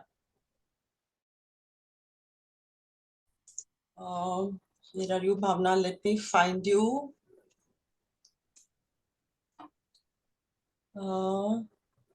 I'm here. Okay. wait. Okay, yeah. Over to you. Am I? Yes. Am I audible properly? Yes. Yeah. Okay. Hello, everyone. So before I talk about myself, I would like to ask all of you, have you ever fallen in love? Be thinking, what a stupid question I'm asking. Of course, we all have. And me, myself, is in deeply love with someone. But the love that I'm going to talk about is very different from the usual ones or the ones that we experience. So this love is between a very young boy and his mentor, none other than Mr. Ratan Tata. So the book I'm going to talk about is I Came Upon a Lighthouse, Nandana Dev Sen. And I would like to take this opportunity to thank Shweta ma'am and all of you, because you have given me opportunity to dive deeper into this book once again, because when I was reading this book, I was completely under the awe, and I myself was experiencing this vibe and feeling of love altogether. So very quickly, let us go deeper and learn what this book is all about. So as the title itself, a short memoir of life with Ratan Tata.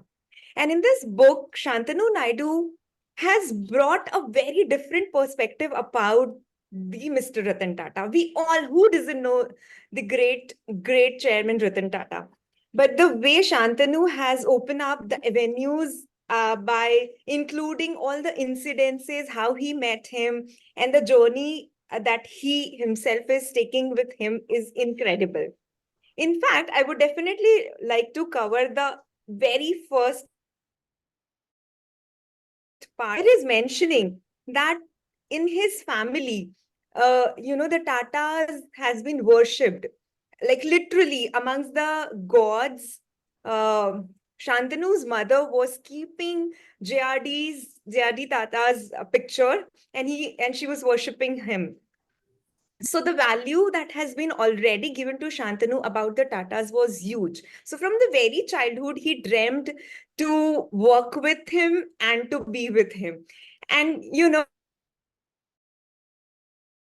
brave and the one who has the honest and sincere heart. And how it happened, I will not share all the details, because I really, really want all of you to go ahead, buy this book and grab a copy and read by yourself. But I would mention some of the insights which is there. So how Shantanu met Mr. Ratan Tata about a project which is called Motopause. This is a project for saving the dogs in the street. So he created a radium belt, and for the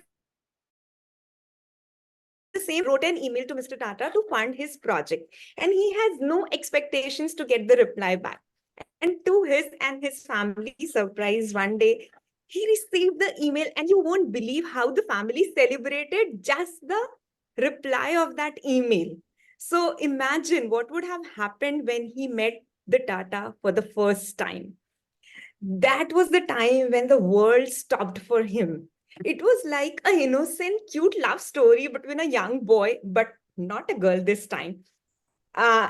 In fact, the one who became his mentor in the later part of his life. So this is how he met him. And then the journey continued, where Mr. Tata became his friend, his philosopher, his guide, and his go-to place for everything and anything he wanted to share. Many times he felt a little bit of guilt that whether I'm, taking a lot of misuse, that I am a friend to him, and the age gap that they have is really, really very high. It is also covering a lot of humorous aspects of Mr. Ratan Tata that I think we are not able to see in all the magazines, news channels where we see the news about about Mr. Tata. So as we delve deeper into the pages of this book, we are not only entertained, but also enlightened by the valuable lessons it offers. His experience with Mr. Tata actually teaches the importance of using the opportunity in every possible way and being with a professional front, but with all the aspects of the life. And they all shared Mr. Tata. There is also one important part that I would like to include here is the office atmosphere that was there in Tata's office. Usually we believe that corporate is a culture where everyone is competing against each other, and there is a politics, name game, blame game, etc. But when you go to a particular chapter which is called banquet, and then Tata used to tease his employees that all of you are going to have a banquet and take a huge amount of time to have a lunch together. So this is the kind of culture that they have created in their own close circle, where all of them are supporting each other, where they are hiding each other's mistake and making sure that when you're with the man, you are equipped with all kind of possible amenities, documents, whatever he's going to require. So the list is long. Name some of the titles of the chapter which is there. One is called Amras, where Shantanu's family invited Mr. Ratan Tata for the lunch, and he was there. And the kind of atmosphere he created was just phenomenal. So this is about the book. And before I end my speech here, I would definitely want to mention why I am under so much of awe under this book is because I have experienced something similar, the similar kind of love with my mentor. He was 97 years last year, and the warmth he shared with all of us is above everything. And I live all of my breath because of his teachings and because he's there with me. So yes, and I seriously feel that having a mentor in our life is a blessing, and I wish all of you to experience the same amount of love with your mentor or whoever whom you get inspired from. Thank you so much. Wow, wow, so wonderfully said. This is so amazing. Learning so much about Mr. Ratan Tata, I think all of us have that wish list that we are able to meet him someday, and bringing it to the front, and so many titles, especially this Amrasan. Thank you so much, Bhavna. And now I'm sure all of us are ready for the poll. Please share your poll,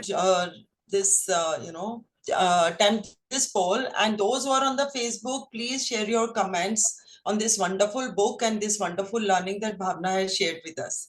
Yeah. So yeah, thank you, Bhavna. Thank you once again for so succinctly explaining this book. I'm sure I've not read, but I will definitely read this book. It's so interesting. Yeah, just like everyone else. Okay. So now, right, Sritapa, where are you? Yes. Yeah, here I found you. Okay. Yeah. There you go. So, yeah, let's welcome Sritapa. Yeah, over to you. Good evening, everyone. Do you know how powerful you are? You do not realize your inner strengths until life throws challenges your way. Hi, I'm Sritapa Mahanty, author of the book A Heart's Journey. This marks my debut in the world of literature, aiming to inspire millions. I will narrate a story from this book.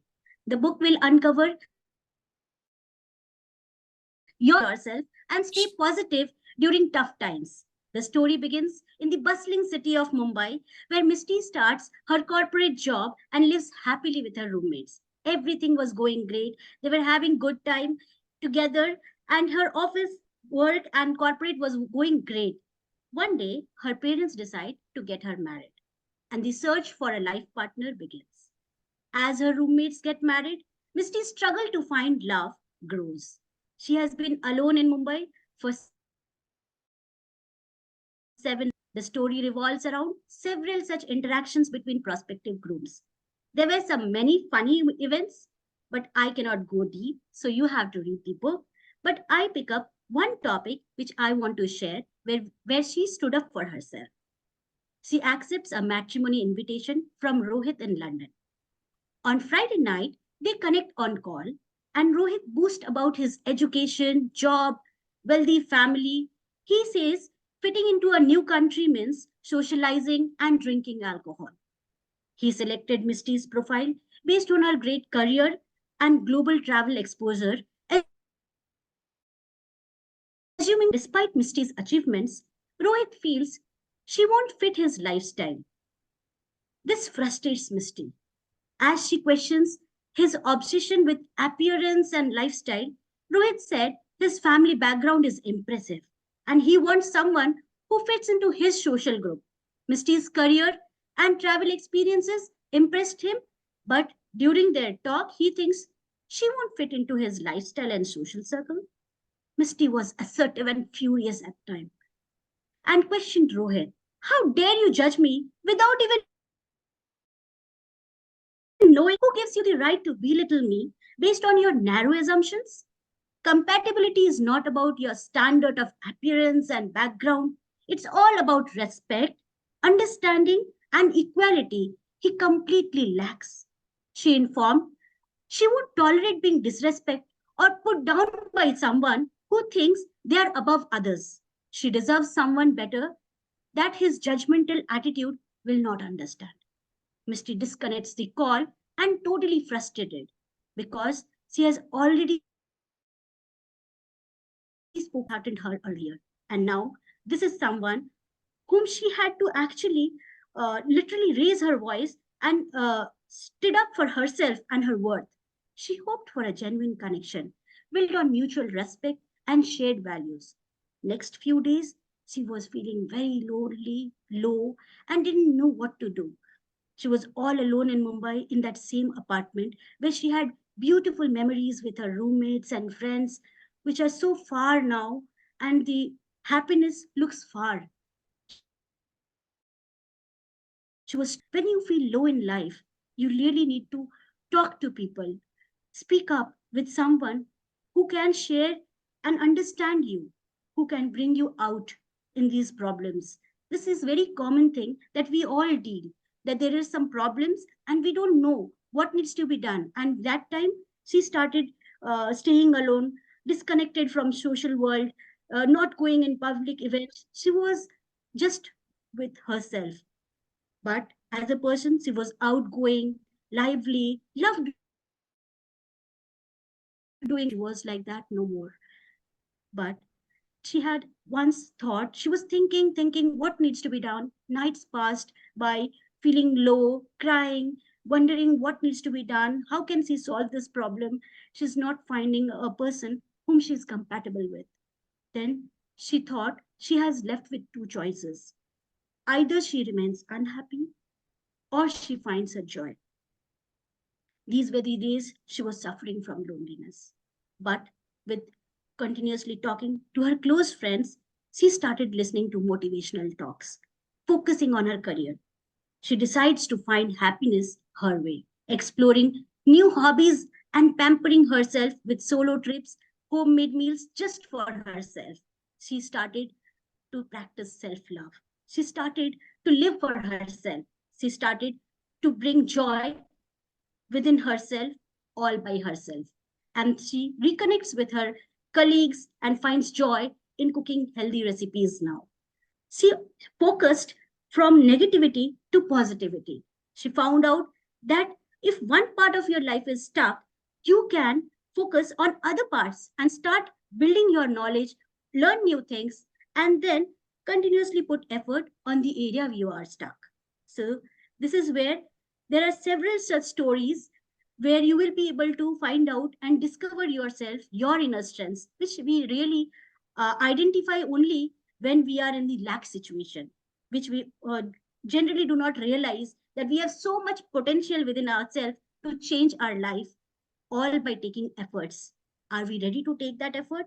Is a big question. Are we ready to do something for ourselves to make our future the future we want, to live for the way we want?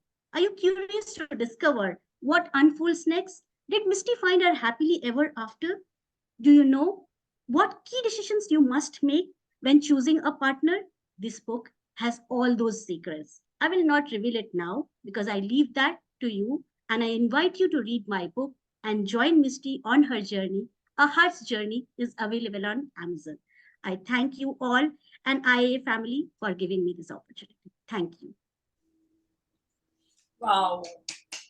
Sritapa, let's give her a round of applause. Wasn't it beautiful? Yeah, Sritapa. Such a lovely story of Mishti, a young girl, and going through so much. It's a contemporary story. I think each one of us could relate to it. And thanks for sharing it. And, the book, of course, we all would love to read. Now, let's understand from others how they are going to hold. Yeah, wait, yeah. Let me just put it again. Yeah. So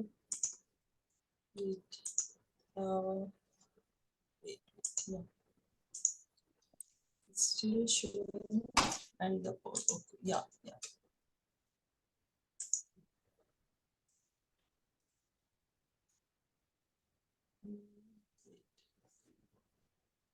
Yeah. So please, everyone, you have Sritapa's poll now in front. Please go ahead and share. Yeah. And on the Facebook also, please share in the comments how you love the Mishti and Rohit story and other things. What did you like? So, yeah, everybody, I hope you voted. Yeah. Let's have 10 more seconds. Yeah. Okay. So, yeah. So, thank you so much, Sritapa. And wait, let me.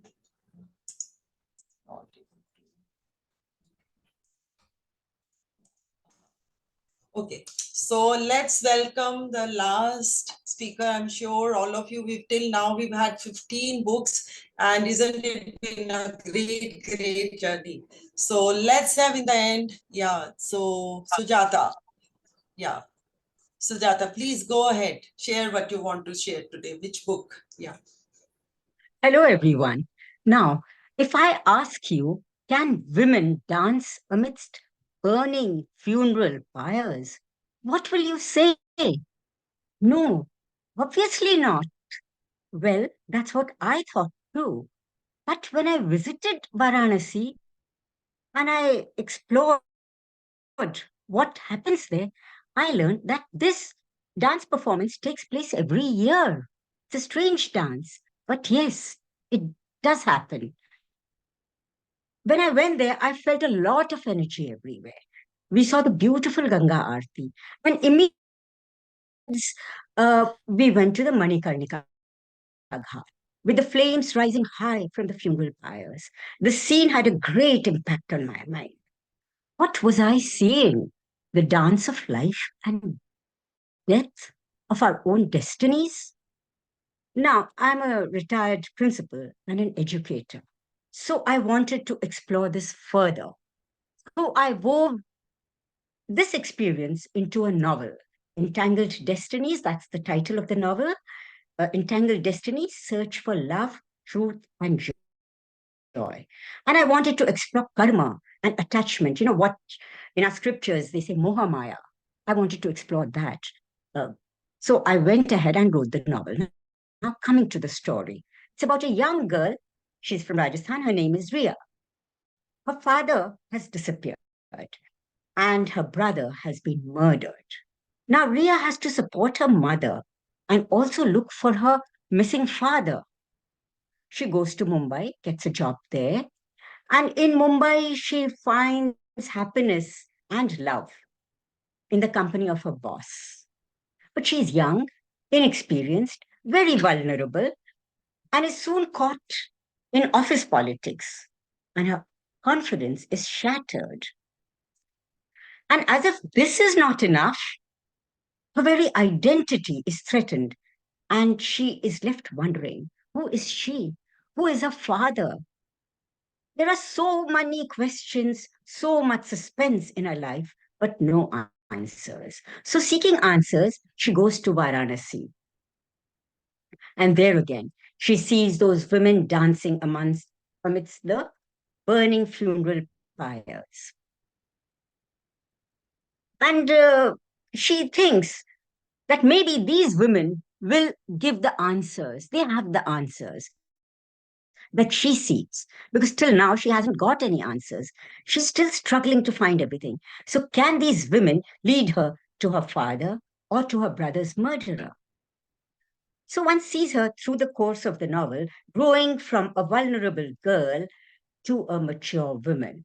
She makes us think of our own destinies, of our own search for love, truth, and joy. I really love her, and readers have also related very well with her. So, my sequel, entitled Designing Destinies, is also made keeping her in mind, and she is the main character there also. And the readers have also loved the beautiful descriptions of Varanasi, its ghats, its street food, the jalebis, rabdi, everything is there. And the most important thing is that I wrote this book within 90 days. Amazing, isn't it? All thanks to Shweta ma'am, Shweta Samota. The book is available in the Kindle as well as in the paperback versions, and it has gone on to become an Amazon bestseller. Do you want to find out more? If so, visit my website, www.sujatataterh.com, and get a free PDF of the first chapter of this book. Thank you. Wow, Sujata, thank you so much for telling another very intriguing story. This is a story, again, which is a very contemporary story. It seems so wonderful, to know more. Like, you've raised our curiosity, and I'm sure all of us would be looking forward to read the sequel as well as the original story also. Yeah.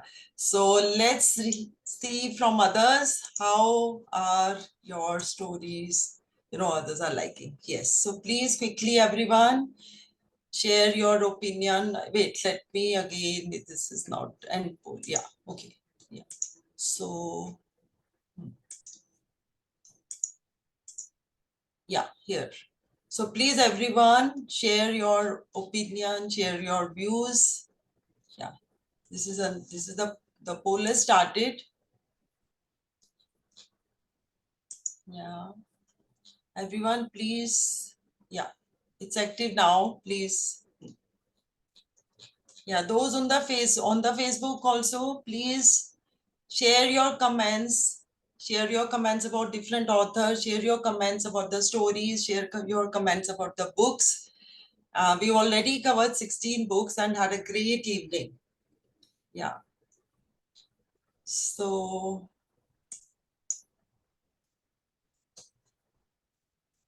okay. All right.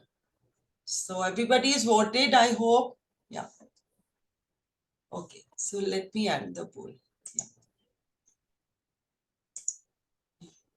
Thank you, everyone. Let's have a round for every author. Hey, thank you, Ma. Thank you for doing this. Thank you, Denver, Eshita, Mridusmita, and my amazing, amazing authors here. Hi, Ilango, Khushbu, Devika, Somdatta, Sritapa, Sujata, Nisha, Anupa, Umanakuttan, Kaushal, Samir, Bhavna, Jarna, Srinidhi, Eshita, Susan, Ritika, Makran, Priyadarshini, Hema, Akshay, Sanjay, Jyoti. Thank you so much for being here. I hope that you had a good time. How many of you had a good time? Okay, before we end this session, people on my Facebook page, can you please type in which one was your favorite book? Okay. We covered 15 books. Mafadal could not make it here. So we covered 15 books today. I hope that you had a great time. Type in the comments which one book you will read first. Okay. I know you're going to read a lot of books out of these 15 books. Type in which one will you pick the first. Okay. And my amazing authors here, put in the comments or in our WhatsApp group, which book you will pick up first. Okay. Out of these books. So you were all amazing. A big round of applause for each one of you. Amazing. Thank you. So thank you everyone for joining in. I hope that you had a great, great time. Now it's high time you also write a book and share it with the world. Okay. You have a gift like these authors who are here, who are sharing about their book or someone else's book. May that day come where someone shares about your book in one such session. So go ahead and write that book on this beautiful day. Thank you so much for joining in and follow us for more.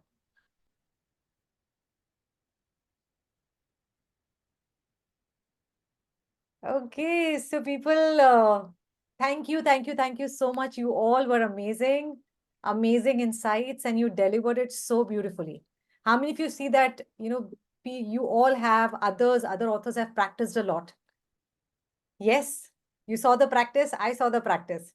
Amazing. And the sample that you had sent and then the change, I can see that after the sample, after sending the sample, you have put in effort and delivered it so beautifully. So I will give the recording to all of you. You'll be able to download it. You can make clip out of it. You can post it on your social media and share it with your audience. And you will get to know who is the best speaker in this speakathon on Thursday. Okay, excited to know? So you have all participated in the poll and I will share. So I will do the math and I will also add in my points in it. And then I'll share the best speaker for March Speakathon on Thursday.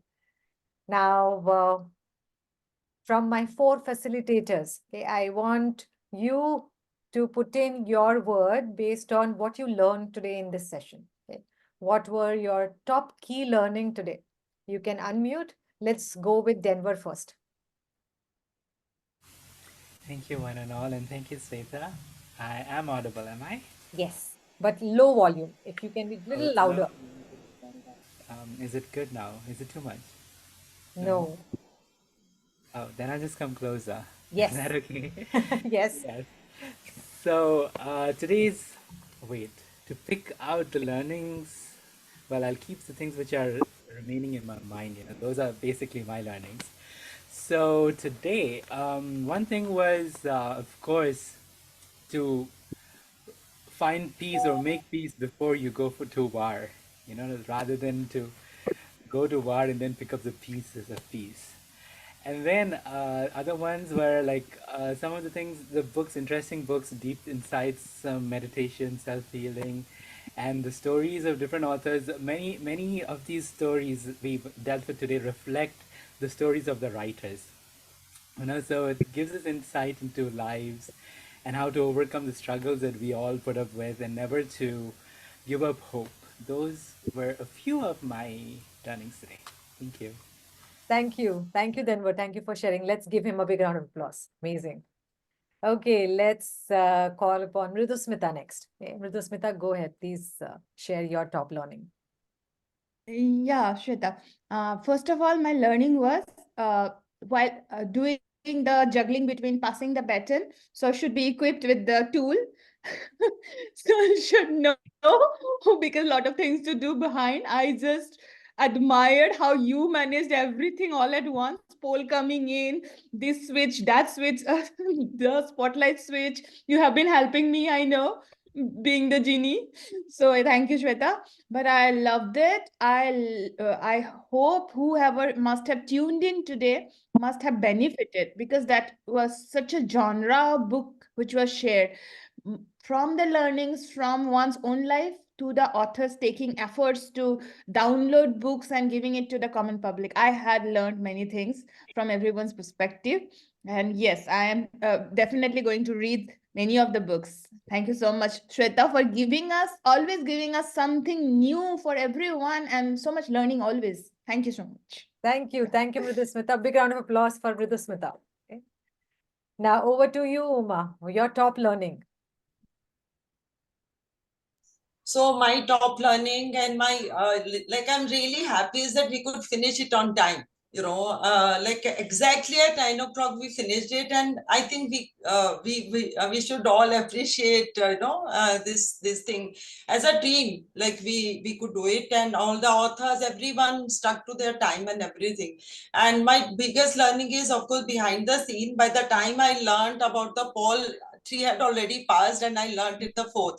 So, but then at least I learned for the next time. So behind the scene, a lot of effort goes, and it's as difficult to host as it is difficult to speak. On the front of the camera, because there you need practice. Here it is live.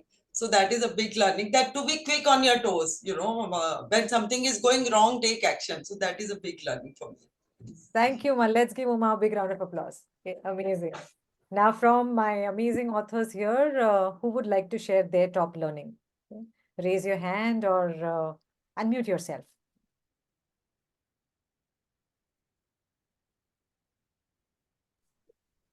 Yes, Nisha, please go ahead, share it. I think for me, the book that Kushbu spoke about, 10x is easier than 2x. It resonated very well because I think we are at a stage where we try to do a lot of things. The trick is to figure out how to get rid of the 80% that is not adding value. I think that is the biggest takeaway for me. And that point where she mentioned the switch from how to do this to who can do this for me, I think that was like the thing that is going to stick with me for a long time. So Kushbu, thank you for giving me a gold mine today. So I really loved it. I know that we learn this in every diamond session. You have said that many times. I think even Manish sir has said that multiple times. But when she said it today, something really touched in my heart. So I really am going to remember that and hopefully will work on it. Thank you. Thank you, Nisha, for sharing. A big round of applause for Nisha. Yes, Somdatta. Hi, so this is the first time I have participated. The other times I was an audience. And yeah, it was amazing. And I think, I've learned so much that, when you might have practiced so many times, but when you're live on camera, you just have to, go with the flow. You cannot stop. So that was my top learning.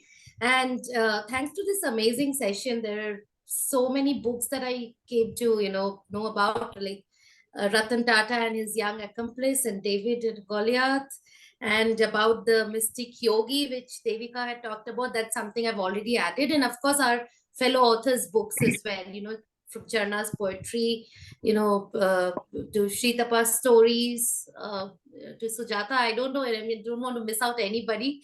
So really grateful to all of you. And yeah, thank you. Looking forward to more such sessions. Okay, thank you, Somdatta. You were amazing in your first speech itself. So congratulations. Let's give Somdatta a big round of applause. Thank you for sharing. Anyone else who would like to share your top learning today? Apart from the books, if you learn anything from your fellow authors, how they spoke, how they started, if you also looked at that perspective and not just the book.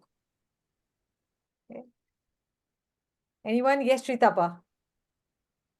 Yeah, I was ready with that before you even asked the question.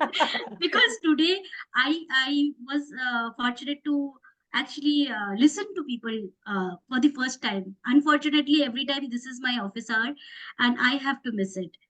There was no way I could listen people in the previous speakerthon. So this was my that experience plus speaking experience. So I was actually on my notes. Ye miss hua. This look at people, they are doing great job. So that is what I was doing for my homework. Apart from that, I was also listing down the books because some topic were beyond my imagination. Even I never thought that people have written such books. Oh my God, Devika has taken us to a different world. But uh, but then apart from that, what I learned was everyone has delivered in their unique way, bringing out various emotions and various feelings, some through poetry, some through stories, some through pointers to learn in life, and everything was adding value to your life. And that was so beautiful today, that when I joined, I have actually evolved, just like my book, evolved as a person, transformed because of several learnings, and discovered another a source to know so much. There is so much to grasp. There is so much to get from people. And thanks that we got 16 such knowledgeable insights just now in this session. What more can we expect? Thanks a lot for doing this for us and bringing this amazing work together. I will say we can treasure this for all of us, because it was so good, such a good feeling. I mean, such good feeling, I will say, truly movie dekh ke nahi aaya jitna ye this was that my feeling I can from the bottom of my heart. This was so good. Amazing. Thank you for sharing, Sritapa. Let's give her a big round of applause. Amazing. Okay, Sujata, please go ahead, share your top learning. Well, it was such an amazing session. Everyone spoke so well right from the start. And actually, what happened is, I just want to tell you, in the poll, there was something with my other device, so I had to change it. So, but I think everyone, most means 10 on 10. They all spoke so well, and I've got to learn so much from all of them, from the books they spoke about, uh, such diversity, and yet so universal in their message. I really liked it. It was an awesome session, and look forward to more sessions. Thank you, Sujata. Let's give her a big round of applause. Okay, Jarna, please share your top learning. Hello, ma'am. Good evening to all. And it was a lovely session. I loved Anupa sharing her inspirational story about wellness. And then I loved even Khushbu talking about 10x and 2x. And I even loved Somdatta talking about the sensitive matter of adoption. And I think that India is very conservative about that still. And I would love to read that book also. I have made a list so that I can go through all the books. And it's so amazing. They have just told the books in 3 minutes and making us so much excited about to know what is going to happen next. Yeah. Like the mystery story, like even Sujata kept the plot thinking about what is going to happen next. True. So it was a lovely experience. Thank you all. Thank you all the hosts also. They conducted it really well for the first time we were doing it. And thank you, ma'am, for giving us this opportunity. It's always very wonderful to be a part of it. Thank you, Jarna. Most welcome, and let's give Jarna a big round of applause. Amazing. Yes, Mritika, please go ahead, share your top learning. Hello, ma'am. Ma'am, it was very inspiring session. Thank you, ma'am. Thank you very much. Ma'am, I am so introvert. I can't good speaker. But today I learned. Today I learned and more confident and more confident and very inspiring for me. And next time I will participate. Yes, I want to see you also speak. Yeah. Yes. Thanks a lot, ma'am. Thanks a lot. Amazing. Thank you, Mritika. Looking forward to your Yeah. speech in the next speakathon. Let's give her a Thank big you, round of thank you. applause. Thank you, ma'am. Amazing. Thank you. Yes, Umana Kuttan, please share your top learning. What I have learned is that it is better to listen than to participate in it. When we participate in speakathon, we are more concerned about our speak. and today it was better to listen all the 16. And I have noted some of your books, but I couldn't get all the links of the books. Don't worry, I've already put in the WhatsApp group. Oh, okay. And people will be able to add their book names so that we have all the 15 books and people can then pick up books. Okay, that's right. And we have wonderful speakers. They are talking about the variety of subjects. Some are spiritual, some are stories, some are motivational books, like the story of Titan. Thank you very much for all speakers, and congratulations to all. Thank you. Thank you, Manakuttan, and a great learning, you know. But next time you have to be in the forefront. God. So big round of applause for Manakuttan. Thank you for sharing. Yes, Anupa, please go ahead, share your learning. Firstly, thank you, ma'am, for giving me the feedback yesterday, because that opened my mind that I have to bring more content with quality. So I again read the book and actually made points, and then I delivered today. So thank you for that amazing feedback. And my takeaway from this speakathon is that Devika ji, is the way she narrated the story with emotions and expressions. I think that thing I want to learn today first. Watch the video again and again. Yes, because that is like the way she was narrating with expressions, with tonality. I mean, 10 on 10. And yes, to pick up one book which I need right now is, yes, imagination, philosophy, all that I'm reading. But 10x, 2x, what Khushbu said, I think that is the book which I need right now. So that a lot of things that I've taken in my plate, now I have to really work on that mindset, that how to prioritize my work and then achieving the maximum out of it. So yes, that will be the book that I'm going to pick up next. And all the speakers were amazing. It was a total power-packed session. I really, really enjoyed. Thank you, everyone. Amazing, Anupa. Thank you for sharing. Let's give Anupa a big round of applause. Superb. Over to you, Khushbu. Please share your top learning. Okay, first of all, hello to everyone. And actually, what I believe is that we should attend such sessions, and I am very thankful for you that you have given us this platform. Because just after joining Diamond, we have come to know that kitna kuch hai to learn. Matlab, we have widened our horizons. So this session is just like a time dilation for me. And we have learned so many hacks also, life hacks. So, and one thing that I just observed, that just by listening to other people, their perspectives and their choices about the books, we have come to know each other more. We have just come to know each other's taste of books, of reading.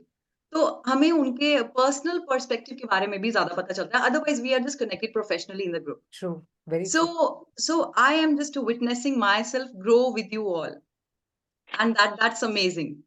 So I think that when I'll just go through the recording again, then I can again connect to any one of you to discuss about the book that they have discussed today as well. That's all. Thank you. Thank you, Khushbu. More power to you. Let's give Khushbu a big round of applause. Yes, Sanjay. Good evening. First of all, congratulations to everyone. The ones that I saw, excellent. And I must tell you, from the time I did it couple of maybe 2 months ago, the level of professionalism is up 10x. Yeah. Khushbu, that's 2x, 10x. So it's really, really gone in leaps and bounds. And I can tell you, going forward, I can see our same Diamond people being 10 times better in the next 2 months, because this is incredible performance. I think what you said to Monica, it is of course easier to just sit and watch everybody else doing and watch their emoting and all, but I think everybody must do it in rotation, because this adds so much. You think you know it, but you don't. When you look at them, I'm feeling like I did nothing compared to. They're awesome. They were awesome. They were so well prepared with their books and the expression. Too good. Big clap for everyone. And I'm going to watch it all over again tomorrow when I get the time, or when it's uploaded. Yeah. Thank you. Thanks a lot. Sanjay. Thank you so much. Thank you. More power to you, Sanjay. A big round of applause for Sanjay. Yes, Srinidhi, please go ahead and share your top learning. Hi Shweta, I think this is first time I'm participating, because all the time like my office call and everything is at the same time. Like today also, like I think the perfect timing, like I got my time 15, like the 3 minutes, and then again I jumped into call. Like I'm holding 2 laptops, still I'm on that, I'm here. Like I just took up the action. I'm very happy that I'm actually like I came to see the community. I'm like, I'm Diamond member from long time, but I'm not able to participate in anything. So I'm like, this month I'm gonna start it. So I made it, and that book is very, very special to me. And thank you, Shweta. Thank you so much. Superb. Thank you. And I'm sure people have, like, you've raised curiosity about that book. So people want ki book kya hai. So that's like the one. There is one line in that book which says that book chooses you to read that. Like you don't choose that book. So I just hope that resonates with others. Thank you, Srinidhi, and Thank more you, power to Shweta. you. Let's give Thank her you. a big round of applause. Thank you. So with that, we come to an end. I hope that you had a lot of fun. Please do participate in our next speakathon. I'll let you know 15 days in advance so that you can be well prepared, and we'll have some new twist. I'm getting a new twist next time, so that all of you get to participate. Like this time we had only 16 authors. Next time, all of you get to participate, and some of you get to choose whether you want to facilitate the session. Like today we had 4 authors to facilitate. So you can also facilitate the next time. You can choose whether you want to participate in the speakathon and learn from there, or you want to facilitate and learn live. Okay. So I'll see you in our weekly session on tomorrow. That's 20th, which is mission 2, that is profitability. And then on Thursday, our regular mastermind session. Okay. Thank you so much for joining in. Sritapa, you have something to add? Yes. I was telling you that we want all of us with our books. I want to keep it as a memory. Yes, please come. So can all of us show the books? And someone can click. I want Yes, others also, you can switch on your video. Whoever hasn't not even participate, but still, if you have a book, you can Please show it. Okay. show your books. Like Sanjay, so Umanakuttan. that we can refer later which books were there today. Okay. And Ilango, if you have a book, you can show it. Okay. Akshay, Makran, Mritika, Samir, Susan, Nilanjana, Hema. Okay. Uma, you can show your book. I'll also show one book. Let me grab my Dear Me book. Okay. Yes, I will click a screenshot. Okay, one. Susan, get it quickly. I'm waiting for you. Okay, Hema has switched on. Thank you, Hema, for switching on your camera. Susan, grab a book. Literally on 2 calls today, both the calls for office calls and all. I'm so sorry. No, but thank you for joining in. Kaushalji, please keep your book near your face so that it is not blurred. Whoever has blurred their background, please keep it near your face. Okay, so I'm taking screenshot 1, 2, and 3. I've done it. Thank you so much, people. तो मिलते हैं फिर से. All the best for your next level. Do your best, and I'm your biggest fan. Whether you know it or not, I am your biggest fan, and I feel so happy and proud that each one of you, as you know, Sanjay also said that you're growing. So if you watch the recording tomorrow, you'll be so proud. And 2 महीने पहले का भी recording देखना, you'll be like, okay, I've grown. So this is a valid proof, visual proof you are getting for yourself. कि अच्छा, how much I've grown. Thank you. Love you. God bless you. Bye-bye. Thank you, Shweta. Thank Bye. you so much. Thank you, ma'am. everyone. Bye. Bye. Thank you, ma'am. Thank you, everyone. God bless. Thank you, ma'am.